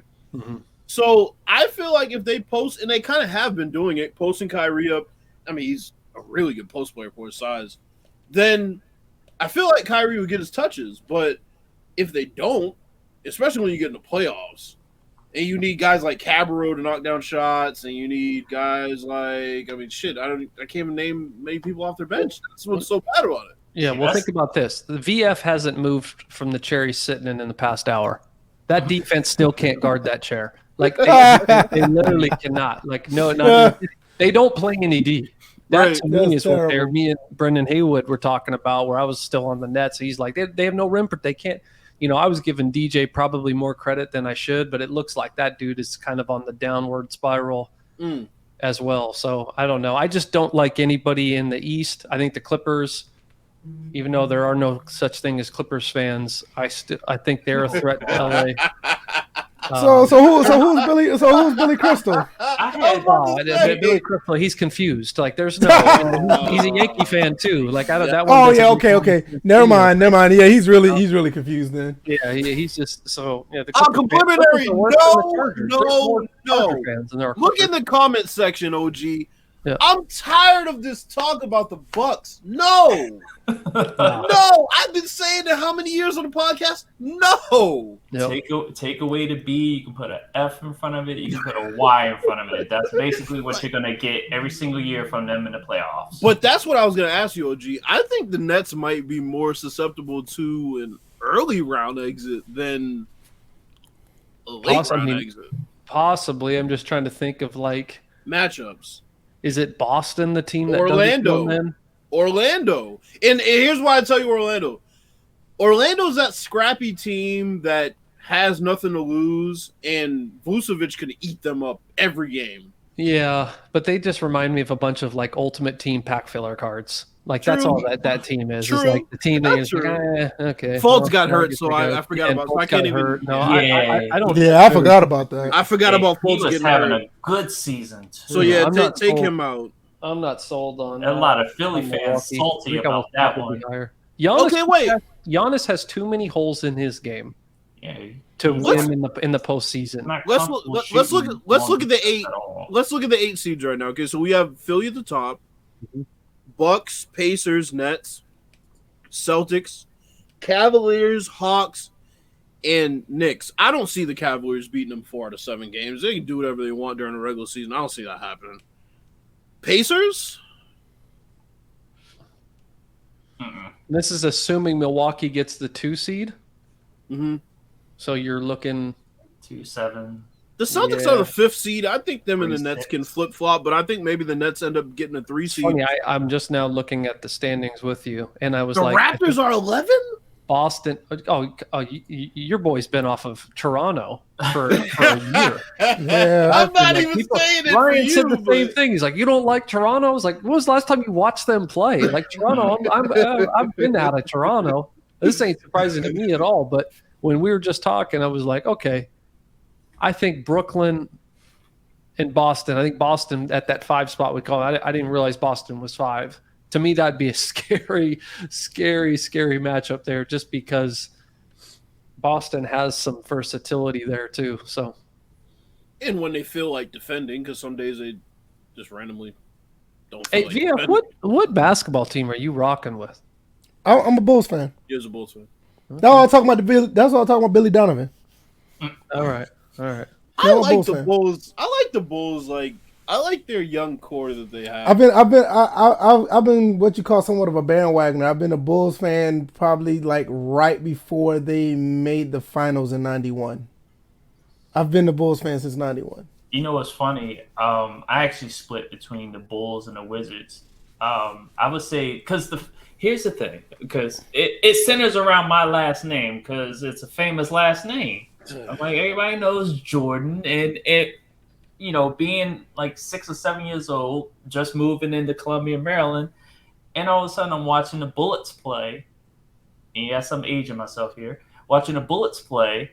And all of a sudden, this is one guy just eating everybody up. I'm like, who is this cat? He has my last name. What's going on here? And I started watching him, and I just got sucked into the whole Michael Jordan, Chicago Bulls, the Triangle, Phil Jackson, all that stuff. So, Yeah, I kind of was the same way. I just saw him on TV, and that was because I was mostly like into football. I never was really a basketball when I was my early ages, but 91, around 9-10 years old, I started watching basketball, and I saw the Bulls play on TV, and I was just hooked on the Bulls ever since. So I've always been a Bulls fan. yeah, because I learned to hate the New York Knicks because the Wizards don't really have, or the Bullets or the Wizards didn't really have a rivalry team to go after. It was Cleveland for a little bit, but LeBron put it into that. But yeah, I learned to hate the Knicks. I learned to hate the Miami Heat. I learned, who else? Detroit was another team I learned to hate, and Indiana was the team I learned to hate. Those were the teams I learned to hate being a Bulls fan in the 90s. Our man in the chat says, I'm more of a player fan than a team fan, Team LeBron. Here's the thing, right? Like, this actually is really scaring the hell out of me. I got to be honest, especially raising 4 boys and one girl. But, like, fan and loyalty to that team, I feel like the life lessons that you learned that I like, nope, no matter what, you rock with them. Whether their Lakers were terrible, the Rams. I grew up on 4 and 12 seasons. Oh Lord! So now, I was growing up Here's going to the the thing. Rams camps in Anaheim when Henry Ellard was there, Flipper Anderson. Oh, God, we had Henry Ellard on Washington. Jim Everett. Like, that was it as a kid. I couldn't wait to get down there and do it. And then I grew up 4 and 12, where the Niners are kicking our ass. We were dormant for years. We had a Rich Brooks era that showed up with Chris Miller as our quarterback. One year was 6-0. We don't even make the playoffs that year. Greatest show on turf happens. I remember like it was yesterday when Trent Green went down, watching that live. Haven't missed a Rams game, I think, in 28 years. Here's my thing is that you can't enjoy the success without the failure. Here's the thing. I'm a Falcons fan, so I totally understand where you come from. You know, here's your kids that same thing. Like, hey, we're riding with them 4-12. It's okay. It's going to make this other one. It's when they win it, it's going to be that much better. So here's the thing, right? I hear you. All right. Oh, baby. I hear you, right? But here's my issue. All right, wait a minute. Now, mind you, OG, he's a '90s baby, so don't understand. Now you understand, OG, right? We're not doing that. Now, but here's the thing. I hear you, OG. Now let me tell you where I went crooked with the Heat. Now, I've been a Heat fan since about 2001, right? Like, that's pretty much been my team, so to speak. I was obviously cheering for the Celtics because I'm from Boston, but that goes without saying. Mm-hmm. I like the Heat a lot. Brian Grant, Eddie Jones, I was in there. We draft Wade. I'm like, yo, we got Wade because I was watching the college March Madness and saw him at Marquette killing. I'm like, yo, we're gonna get him. Yeah, right. So one of the more exciting NCAA tournaments in history, by the way, because that's Syracuse 15. That's Carmelo Anthony in that same tournament. Oh yeah. So yeah, he comes and he's balling out. I'm like, yo, we get one guy next to him. Here comes Shaq. So I hated the Pistons for like I don't know how many years. I hated the Pistons. They were always in our way. Always in our way. Mm-hmm. And, you know, in the back of my head, I knew we weren't good enough to beat them in 2005, but I still felt like we were. So when we beat them in 2006, like, I was like, hell yeah, like, we're not going to lose. So obviously we win the ring. But then slowly but surely, those pieces that we built around start to get older because it was built with a lot of older players, Gary Payton, you know, whatever. So I say all that to say, when LeBron came in 2011, I saw the influx of bandwagon fans, right? I didn't really dislike it because I kind of understood it at that point. Where I hopped off the bandwagon was you treated Wade like a redheaded stepchild when it was time to pay him, and he built your franchise. And then on top of that, you kept Hassan Whiteside on the books way longer. He basically outlived his worth on the team, and then you decided to trade him. So that's where I hopped off because I'm like, y'all clearly don't want to win. You just don't want to win. I'm with you. I don't care how many times I have to see this team with a losing record. I'm with you until you prove to me that you don't care about winning. Once you prove to me that you don't care about winning, that's when I hop off. Man, tell me about it, bro, because I remember I came on here on one podcast up, and I was like, man, I kind of felt bad about being a full Bulls fan after what happened when, you know, the whole situation with that. But I still stick with them. But I totally get it, well, because I still rock with them. I still buy all the jerseys. I got the hats.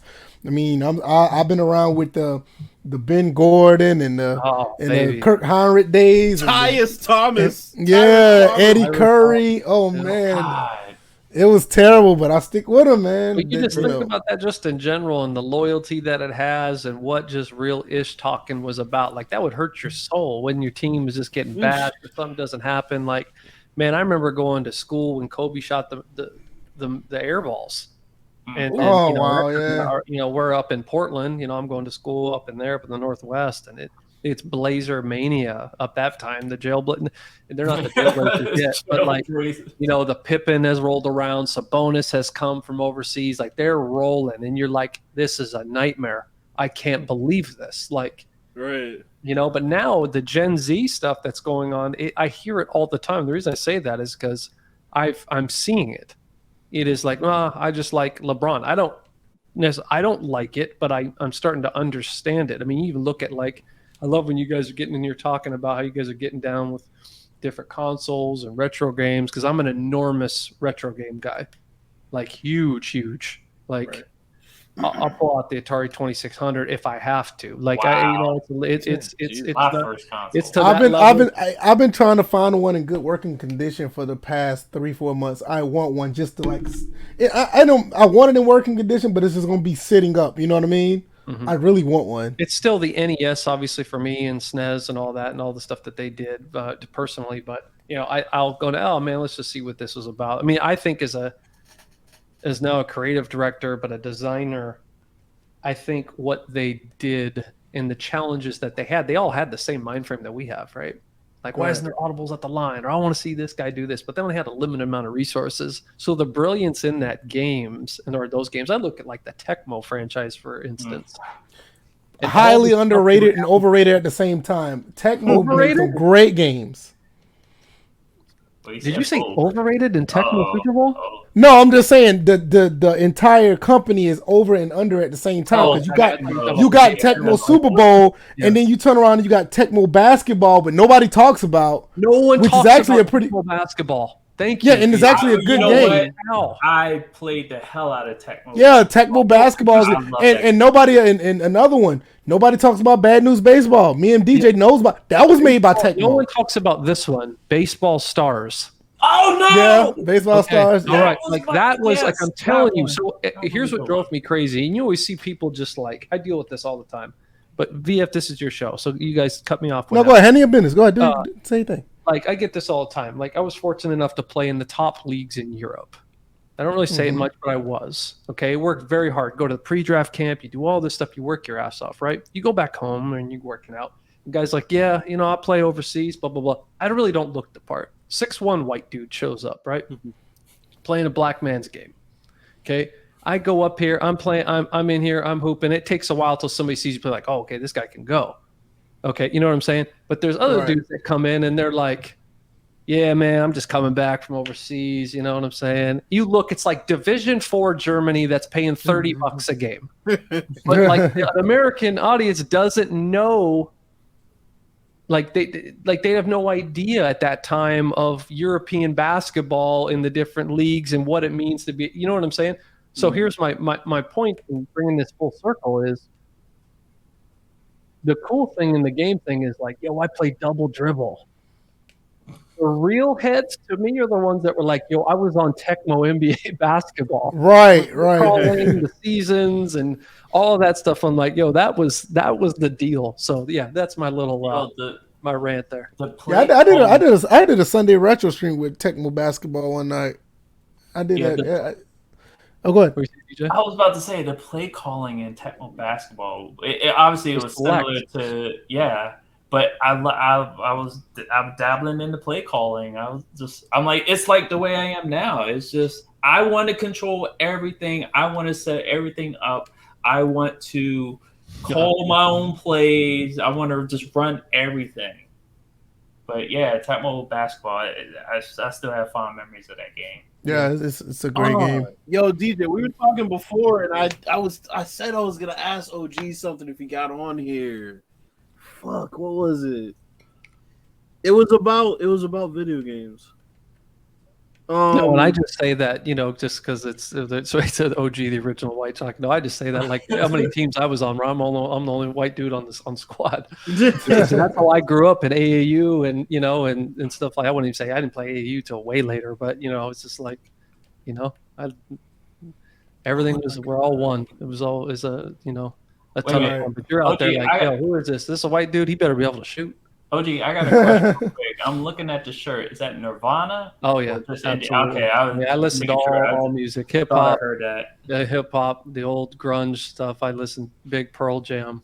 Yeah, I great philosopher Hove, Jay-Z. Oh, I know what I was gonna ask. Gotcha. Okay, so as a game designer and somebody that works in that field, I wanted to ask you about, how do you feel as far as getting techniques in the game and how you would replicate somebody doing it as it's supposed to be done, like at a base level, at a good level, and at an elite level? Like, what do you think about that? Like, hedging a screen, for example, or boxing out, all those sorts of things. Like, how do you feel about that? Do you think it's more important that you have it in the game properly and then ratings kind of dictate how you get there? Or do you think that it's more so, there should be different animations based on the tier of play? Like, how do you feel about that? Like separating players? I think you always want to layer your systems in complexity. That's in some way, shape, or form. But nothing works unless it's fundamentally sound first, right? You always want to, start from there, kind of what you're alluding to, and then you're, and then you're peeling back, and then you're adding oh, okay, we've got this. What does the best of this look like? What does the worst of this look like? And trying to build systems that have, not just A, B, C circumstances, but, really lerps and that can provide really organic and unique situations. But yeah, when it comes to that, I think there's a balance there too of, I think the challenge that we have in today's games is how much we surface and how we're surfacing those things. I mean, you look at just like hedge defense, for example, and whether it was like, communication mechanics and stuff that you introduce and what you can do. There's just different challenges now. A saying that you've probably heard me say before is that every team is somebody's favorite team and every player is somebody's favorite player. There's going to be somebody on the Celtics. You're like, oh, gee, you guys don't have his J right, or you don't have, like Right. I get it. I just, you can't make those mistakes anymore. And there's a whole nother level of detail that has to be down there. But to answer your question, everything has to be like fundamentally sound first from a design standpoint, and then you work it back from there.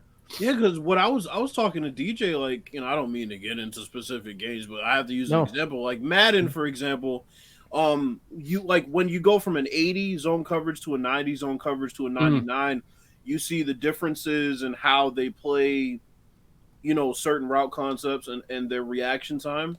And I feel like sometimes you have to get to a certain number rating to even have them react how they're supposed to, just as a base player, like as an average player, right? Let alone like, I could use hedging a screen as an example, which you just brought up. I mean, you talked about Dwight Howard in a pick and roll versus a Rudy Gobert in a pick and roll, right? So maybe a guy like Dwight Howard, you don't mind him getting switched off on a point guard nearly as much as you would a Rudy Gobert. So he might do the soft hedge, and then you notice that they're trying to get a switch, and maybe the way he reacts makes sense, Gobert as far as fundamentally how you're taught, right? But Dwight Howard might be able to do a soft hedge and then still get out there to contest a shot. Or maybe, another player can do the soft hedge and it starts out nice, but it ends up where he reacts late to a shot. So that's what I mean by, like having it fundamentally sound, and then, like you said, kind of layering the dynamics based on the tier of player, like from there. I think that's a good approach. That's why I wanted to ask you. Well, so like you brought up a great example of like Dwight Howard and a Rudy Gobert, right? So how you do it is you just making sure that you're properly defining the appropriate context of situations. So a catch hedge, right? You're going to play a guy to a particular side, and then the hedge guy is going to stay on the same side that you're at. Yep. Right, and you're basically going to either ice him. You're doing the same thing up top, and I'm on the same side as head up with the ball handler as a hedge man. Well, in real life, Dwight Howard can come to the level. The level, obviously, where the dude is setting the screen, where Rudy Gobert says, well, I don't got the foot speed, so I got to back up. Exactly. You have to do that, and then I think that the toughest part with all of that stuff is always too of like assumptions, intent, because the intent of the user, how much you're exposing, because technically the more you expose, and people start flipping switches, and they really start screwing themselves, and then it's a not a very happy experience for a lot of people. So it's always the thing. But coming from the basketball world or sports world, that was always I was always trying to get away from that label of like, well, he's an athlete, it's really just play calling and blah, blah, blah. I'm like, nah. It goes way deeper than that, because, I can teach it. I can do this. That comes from how you capture mocap to understanding feel and how systems work. And especially when it comes to like locomotions and just your left stick movement, like that stuff's important. And, Right. That's the experience that you want to give people, and making sure that everybody really feels different. Because what we've seen for years is, the best sports games that we've seen in the past, I feel like, have done the fundamentals the right way, right? We've seen them done the right way at a base level, but we haven't seen those same fundamentals done at those different tiers, right? Because we just wanted them done right. Like that's what our thought process was. Yeah, no, totally. If I call a catch hedge, he's got to be there to literally stop this play right where it stands, coming around that corner. And if I call an ice when you're on the baseline, same principle. But then, you know, once you start getting into, like you said, foot speed, not letting the guy turn the corner, and then you have to program how that guy kind of reacts knowing his foot speed, right? And it just has to be so complex because, you know, you have so many settings these days. You can, Totally. And I mean, I was, this is why I appreciate coming on and just, you know, vibing with y'all. Like, it doesn't matter whether we're live or not, right? It's more or less like, you know, I value people that are, you know, always just kind of giving input and, you know, things, bringing good things to the table. And the fact that I was similar to you guys, and whether company I was at, the message doesn't change. Right. People forgetting Live 14, that was the first game to introduce ice. That was the first game that was tagging rollers. That was the first one to do a lot of things, right? There was just other, you know, hiccups and things like that. Bills already know I'm going with it. Like no joke. Like we respected Live 14 because it had those things, and people wanted to talk about all the negative. And I literally went through a season, 82 games. No, I'll take that back. I cut it out. I think it was 56. I went through a whole season playing that game. That's a lot because some people didn't want to touch the game. But I enjoyed what it brought to the table. It was a sound game despite the shortcomings. And I just don't understand. People will not respect some of the bare bones of a game if it respects the sport. A lot of people want the extra stuff regardless. And I think that's what we're all fighting against at you know, when it comes to these games. And that's what we can attribute to your vision, was more so the fact that we knew what you were trying to reflect in the gameplay, even if it wasn't aesthetically appealing. No, absolutely. I mean, there's just things, and there's things that, you know, I'm sure I, as a, you know, coming in, made mistakes my damn self, obviously, but it was more or less like I look at what we were doing, especially, you know, outside of our even locomotion and our bounce tech, and, you know, that right stick dribbler was layered in 3 different aspects. You could flick it, you could combo stuff like you can do now, and you could hold L1 and move, and you got 5 different signature moves that were branchable at any time the ball was in the hand. You know what I'm saying? I could do a U-tap 2-step. I didn't have to go bop, bop, bop and do all this. If you wanted to control that, you could, but you had those that you could go to as well. Again, that was there, but the concepts and stuff in there, I still back. So yeah, that was you know, good times. But the fact that you still back these things, it kind of is another reason why I don't know what you're doing with the upcoming, you know, things that you have planned, but it kind of hopefully that some of that stuff comes back, because I really enjoyed it. I enjoyed Live 14 a lot. So, you know, I love talking gaming and philosophy and hearing stuff, and just I do it with all the different people. You know, now back with my, you know, the fellows over at Madden. Hey, okay, this is it. Why are we doing this? Hey, here's these things, and you look and you're talking to other people around the studio or other games, FIFA, UFC, and you start just okay. I need you to get in NHL. And NHL's been doing a lot of dope stuff too. You know, people have been playing that. So it's just, you know, you're just trying to figure out things, and there's always new stuff that you're grasping along in a studio that has so many sports games. I need to pick up NHL 21. I've been sleeping for too long. I need to go ahead and buy that game. But it's been 7 years. I know it is. You don't have to tell me. I know, because I keep saying I'm gonna buy it, and I'm gonna buy it, and I turn around and find this indie game on my PC, and I end up buying that instead. And I'm like, oh yeah, I was supposed to buy NHL, and I just next time I'll buy it. You see that Mr. Ham put in there? Is that what we're saying? NDA. I mean, we already know. We're good. We're not even going there. But that's what I was saying. I was talking to DJ the other day about, you know, like 2K15, the things you did in that game were revolutionary for basketball games as far as adding those pick and roll principles, and it's the things that we still talk about today. And that's what's great about, you know, designers and people with creative minds. They look and see what should be in a given game that isn't, and once they put it in, that kind of becomes the standard, right? I mean, you know, you saw it with 2K and double team pass blocking and things like that. It kind of becomes the industry standard, and then it moves forward. And I think that's dope because, you know, whatever you're working on at EA, we know that it's going to respect the sport, but also be dynamic in the way it plays out, which is the best part about it. I have one quick question. I'm sorry. Go ahead. No, sorry. I'm sorry. You're saying there's a question? Yeah, I was saying I don't know because he's mentioned 2K15. Did you touch anything on Live 15? If you can't say it, that's because I was there. Yeah, because that's my favorite. That's my favorite NBA Live this past generation. That's what I was asking. And these guys will tell you I talk about it a lot. Yeah, no, I was there. So I was just curious. I mean, you don't have to say much. I just wanted to know because I kind of figured you did, but at the time it was a transition, so I didn't know. It was a transition. I left during that cycle. Yeah, so I remember reading an article about that. Yeah, so. I still love that game. No lie, I got 2 copies of it. One on Xbox One on obviously the consoles that it came out for. But I still play it from time to time. I still love that game. I do a lot. Mr. Ham, he's not going to get banned from TV. Banned from TV? Who watches TV still? What is that?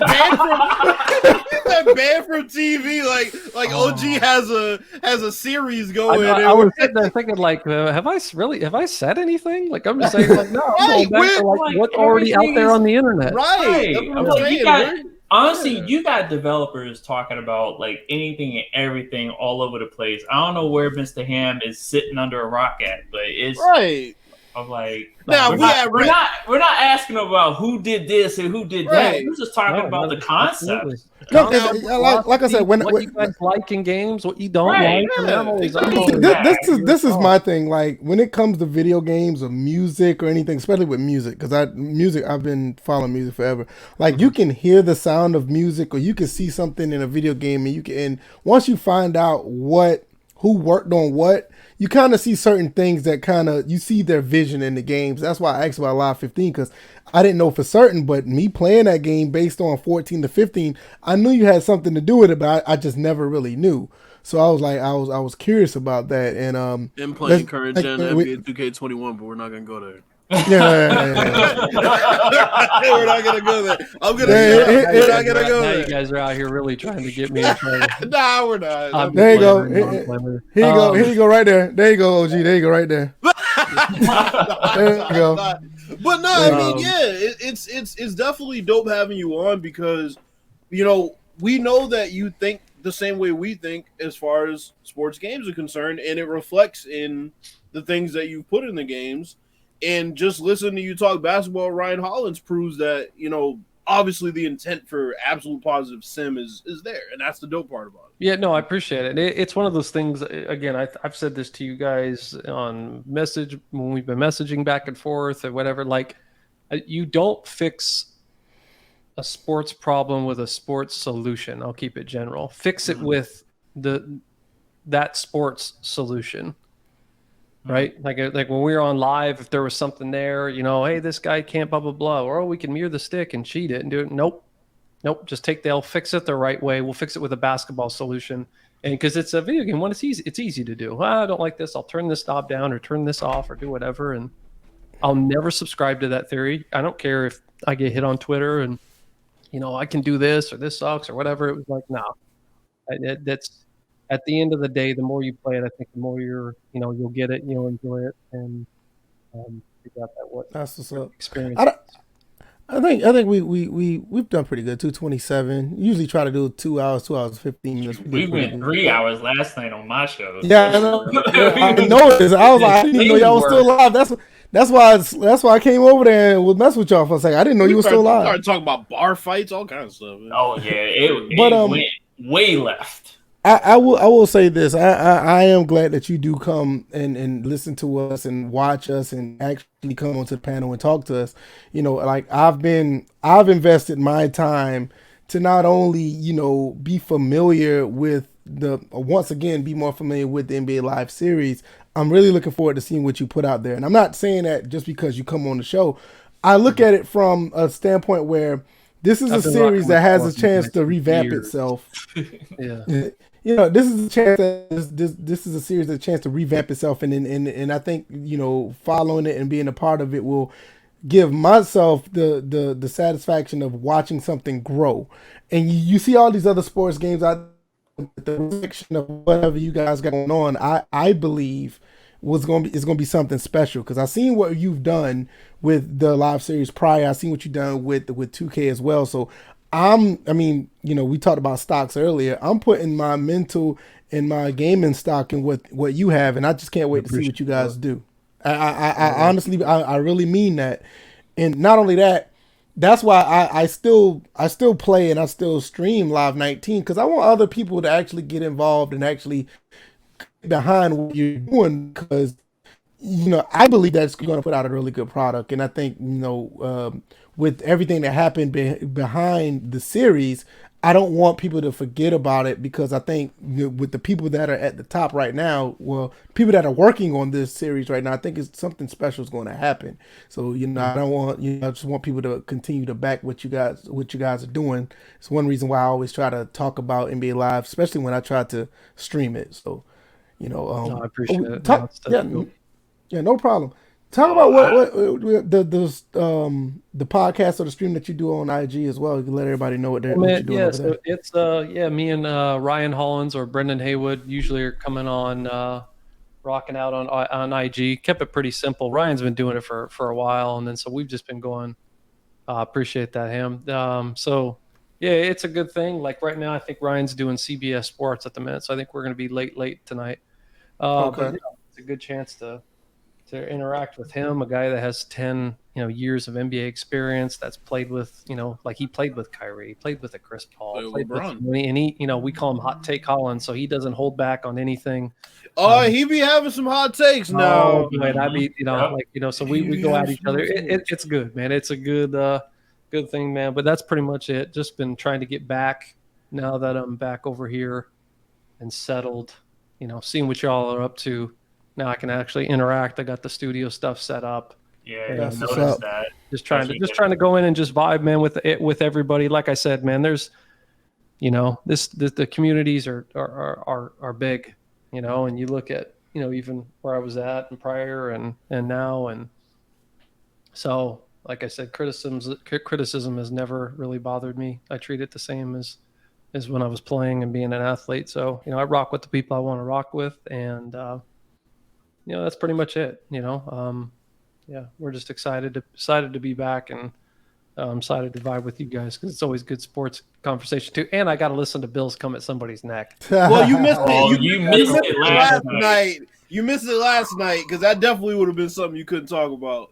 Yeah, speaking of that, DJ, I'm gonna let you do your outro, and OG may not know. Let him know where you can find your I don't even know if you call it a podcast or a show.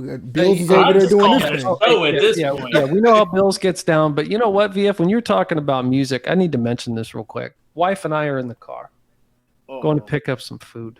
Oh, what is it? Tevin Campbell. Campbell's Can We Talk came on. And I was like, I love this song, but all that damn whining he was doing, like that 90s R&B was killing. It was like, man, these were some. How did I not pick this up beforehand? Hey, man, and as you get older, you start listening to certain things. You like, I really used to get down with this. Like, no, I'm not even saying it's bad. Like, there's certain notes, and Bill's tell us all about it. You know what I'm saying? There's certain vibes that people are hitting. SW, right? No, it's not a bad thing, but it's just that it catches your ear a different way when you listen to it, right? OG, I thought you were gonna say me and the wife are driving in the car. All of a sudden, listen to the podcast. Bill starts out singing. That's what you were gonna say. I was like, oh shit, you heard me. And it's funny because you know what's funny? We actually can sing that one song that VF can't sing. VF can't sing. What do you mean? No, it ain't about that you can't sing. It's because you don't have a reason to sing it. Oh, I don't do that. Don't do that. He got the Atlanta soccer team. He can say we are the champions for the Atlanta soccer team. Hey, the Braves won one. The Bulls won 6. I mean, I was 4 years old. Hey, listen, I can sing it though. I can sing it though. Back then, when I was 15 years old. All right, fellas, you all have a good one, man. I appreciate y'all as always. Thanks for letting me come on and rock with y'all. Just vibing in, going in and out of the show. So I was popping in, popping out. So I was just like, yo, let's get down with this football talk because you know what I'm saying. I want to go back. I don't want to be sitting here blowing up your guys' chat as we're going back. So hey, y'all have a good anytime, man. Anytime, man. The door's open, bro. Yeah. I appreciate you, VF. Appreciate you, DJ. Bills. Talk to y'all. Take care, OG. Have a good one, bro. Right, man. Man. DJ, what you got before we go, man? All right, so since we're on Twitch, since I haven't interacted in the chat, you can find me at EVO325. here on Twitch. And I go live 8 p.m. Eastern Standard Time on every Wednesday. Next episode will be episode 15. And as of right now, I'm multi-streaming. So I'm also going to be on YouTube. So eventually you're probably going to have a banner for YouTube. But it's usually in the description when you upload to YouTube anyway. But I'm multi-streaming now. So I'm building up. And again, special shout out to Doug Thomas, who, provided that push to make it possible to upgrade the StreamYard so I can do all that. So I got some more changes coming, some subtle changes now because, that first, last night was pretty explosive. Let's just say that. So. Bills, what you got? Thanks everybody for coming through, especially Scott OG. And, it was fun. That's it. It was fun. I don't really have anything else. It was fun. Yeah, because while OG was still here, I was gonna say I remember just watching Brandon Haywood play and how many times I would curse at the TV screen every time he would do something stupid. Yeah, man, it's not hard to be over here on Twitch, man. It's all good. He said, Mr. Han says his second time on Twitch. It takes a minute, but it's not hard. I mean, it's basically like YouTube, but mostly gaming on here, but not branching off the other stuff. Shout out to everybody who came through. I mean, I think we're up to like 11 viewers at one point, so people are starting to get acclimated with being over here, and that's a good thing. I'm glad to see people over here. The transition from YouTube to Twitch is going very well. Also, like once this podcast is over, I'm going to upload the podcast to YouTube so people can go over there and watch it if they would like. SD, good to see you, bro. I'm glad that you were here, man. I hope everything is going all right on your end. And I hope you're still enjoying that game I sent you. Wait a minute. No. Wait a minute. How you gonna come here and shout out one person like this ain't a 3-man panel? Hey man, he's still learning, man. He rise up out he don't know everybody like that. He just know I'm here, man. He gonna know how to get out of here. Bro. Don't do my man like that, man. SD, all right, man. Hey man, shout out to everybody, SD, man. Everybody's here. But we're joking. Yeah, we know. But like I said, you can also always find other content I'm gonna be putting on YouTube as well. So if you don't mind, you can go over there and subscribe to the channel over there. Also, I'm gonna be live tomorrow. Like I said, I don't know what game I'm playing. I'll probably play. It's 3 games that I want to play. I want to play Hades, I want to play Live 19, and I want to play APF. So those 3 games are on deck with over the weekend. So just continue to stay over here and follow me if you would like. Other than that, man, we're good. If you want to listen to us without watching us, iTunes, Spotify, Google Play. Well, you want to do that? Yeah, I know, right? And SoundCloud. You can always listen to us if you're on the go and you can't, don't want to use any of your data or whatever. Also, the Teespring link, you can always hit that. That's going to be down in the description on YouTube. It's also in the About section on Twitch. I'm going to be changing merch coming. Mm-hmm. Yeah, I'm going to be switching up some things with Teespring. I may end up getting out of Teespring because my wife, she's starting to make, she's making shirts and stuff now. So she kind of wants me to start doing, cutting out the middleman per se. So it'll be some things, it's going to be some things that we're going to be doing as far as that goes. That's going to be down the line. Mr. Hanson plays Super High Impact. I may play that on Sunday. You never know. I'm not going to get to that yet. I'll be naming these old-ass games before I was born. Hey, man, that's what the retro stream is about, man. It's all good. Retro, not archaic. Shit. All right, we're going to slide up out of here, man. We'll see you guys on Tuesday. Maybe we have more stuff to talk about. 9 times out of 10. If we don't, we make it cool and fun anyway. Pelican, man, wherever you are, man, we miss you. We need to find somebody to roast, so you need to come back over here. Probably got AIDS over there in that spot where you were talking about. People used to do some scandalous shit over there. On 36 and Waters? 36 and Waters, there you go. Oh, man, that's crazy. Hey, man, that episode was epic. That episode was funny as shit. I got to go back and listen to that one. I know, right? All right, y'all, we're going to be out of here. Catch us on Twitch. See you guys on Tuesday. Oh, all right, yeah, guys. that's right. Oh, yeah. Two things. He's right. Him and Rest in Cicely peace. Tyson. I was just about to say that. Sekou Smith, he passed away, and Cicely Tyson passed away right before us going live. It's sad, but she lived a wonderful life. She was 96. Wow, she was 96. And I don't know if did we even acknowledge Hank Aaron passing? Did we? No, do but that? it was just a matter. It was just a matter of timing. Right. Yeah, it was. Yeah, because I thought we did for a second on the other episode. But yeah, Hank Aaron passed. Rest in peace to him. But yeah, Cicely Tyson was 96. She lived a long, full life. That's just amazing. Was what 46, 48 years old? He passed due to complications to COVID. Yeah, right. Oh, by the way, side note, fuck all these baseball writers that didn't vote nobody into the Hall of that's Fame. right. Yeah, you know what? I noticed that. What the hell's up with that? They're mad because these motherfuckers took steroids and Pete Rose bet on his own team. They're still on that. This year, yeah. They're still on the start. Yeah. All right, whatever. All right, y'all. We'll see y'all on Tuesday. It's ridiculous, man. It really is. All right, y'all. Peace. Peace. Peace.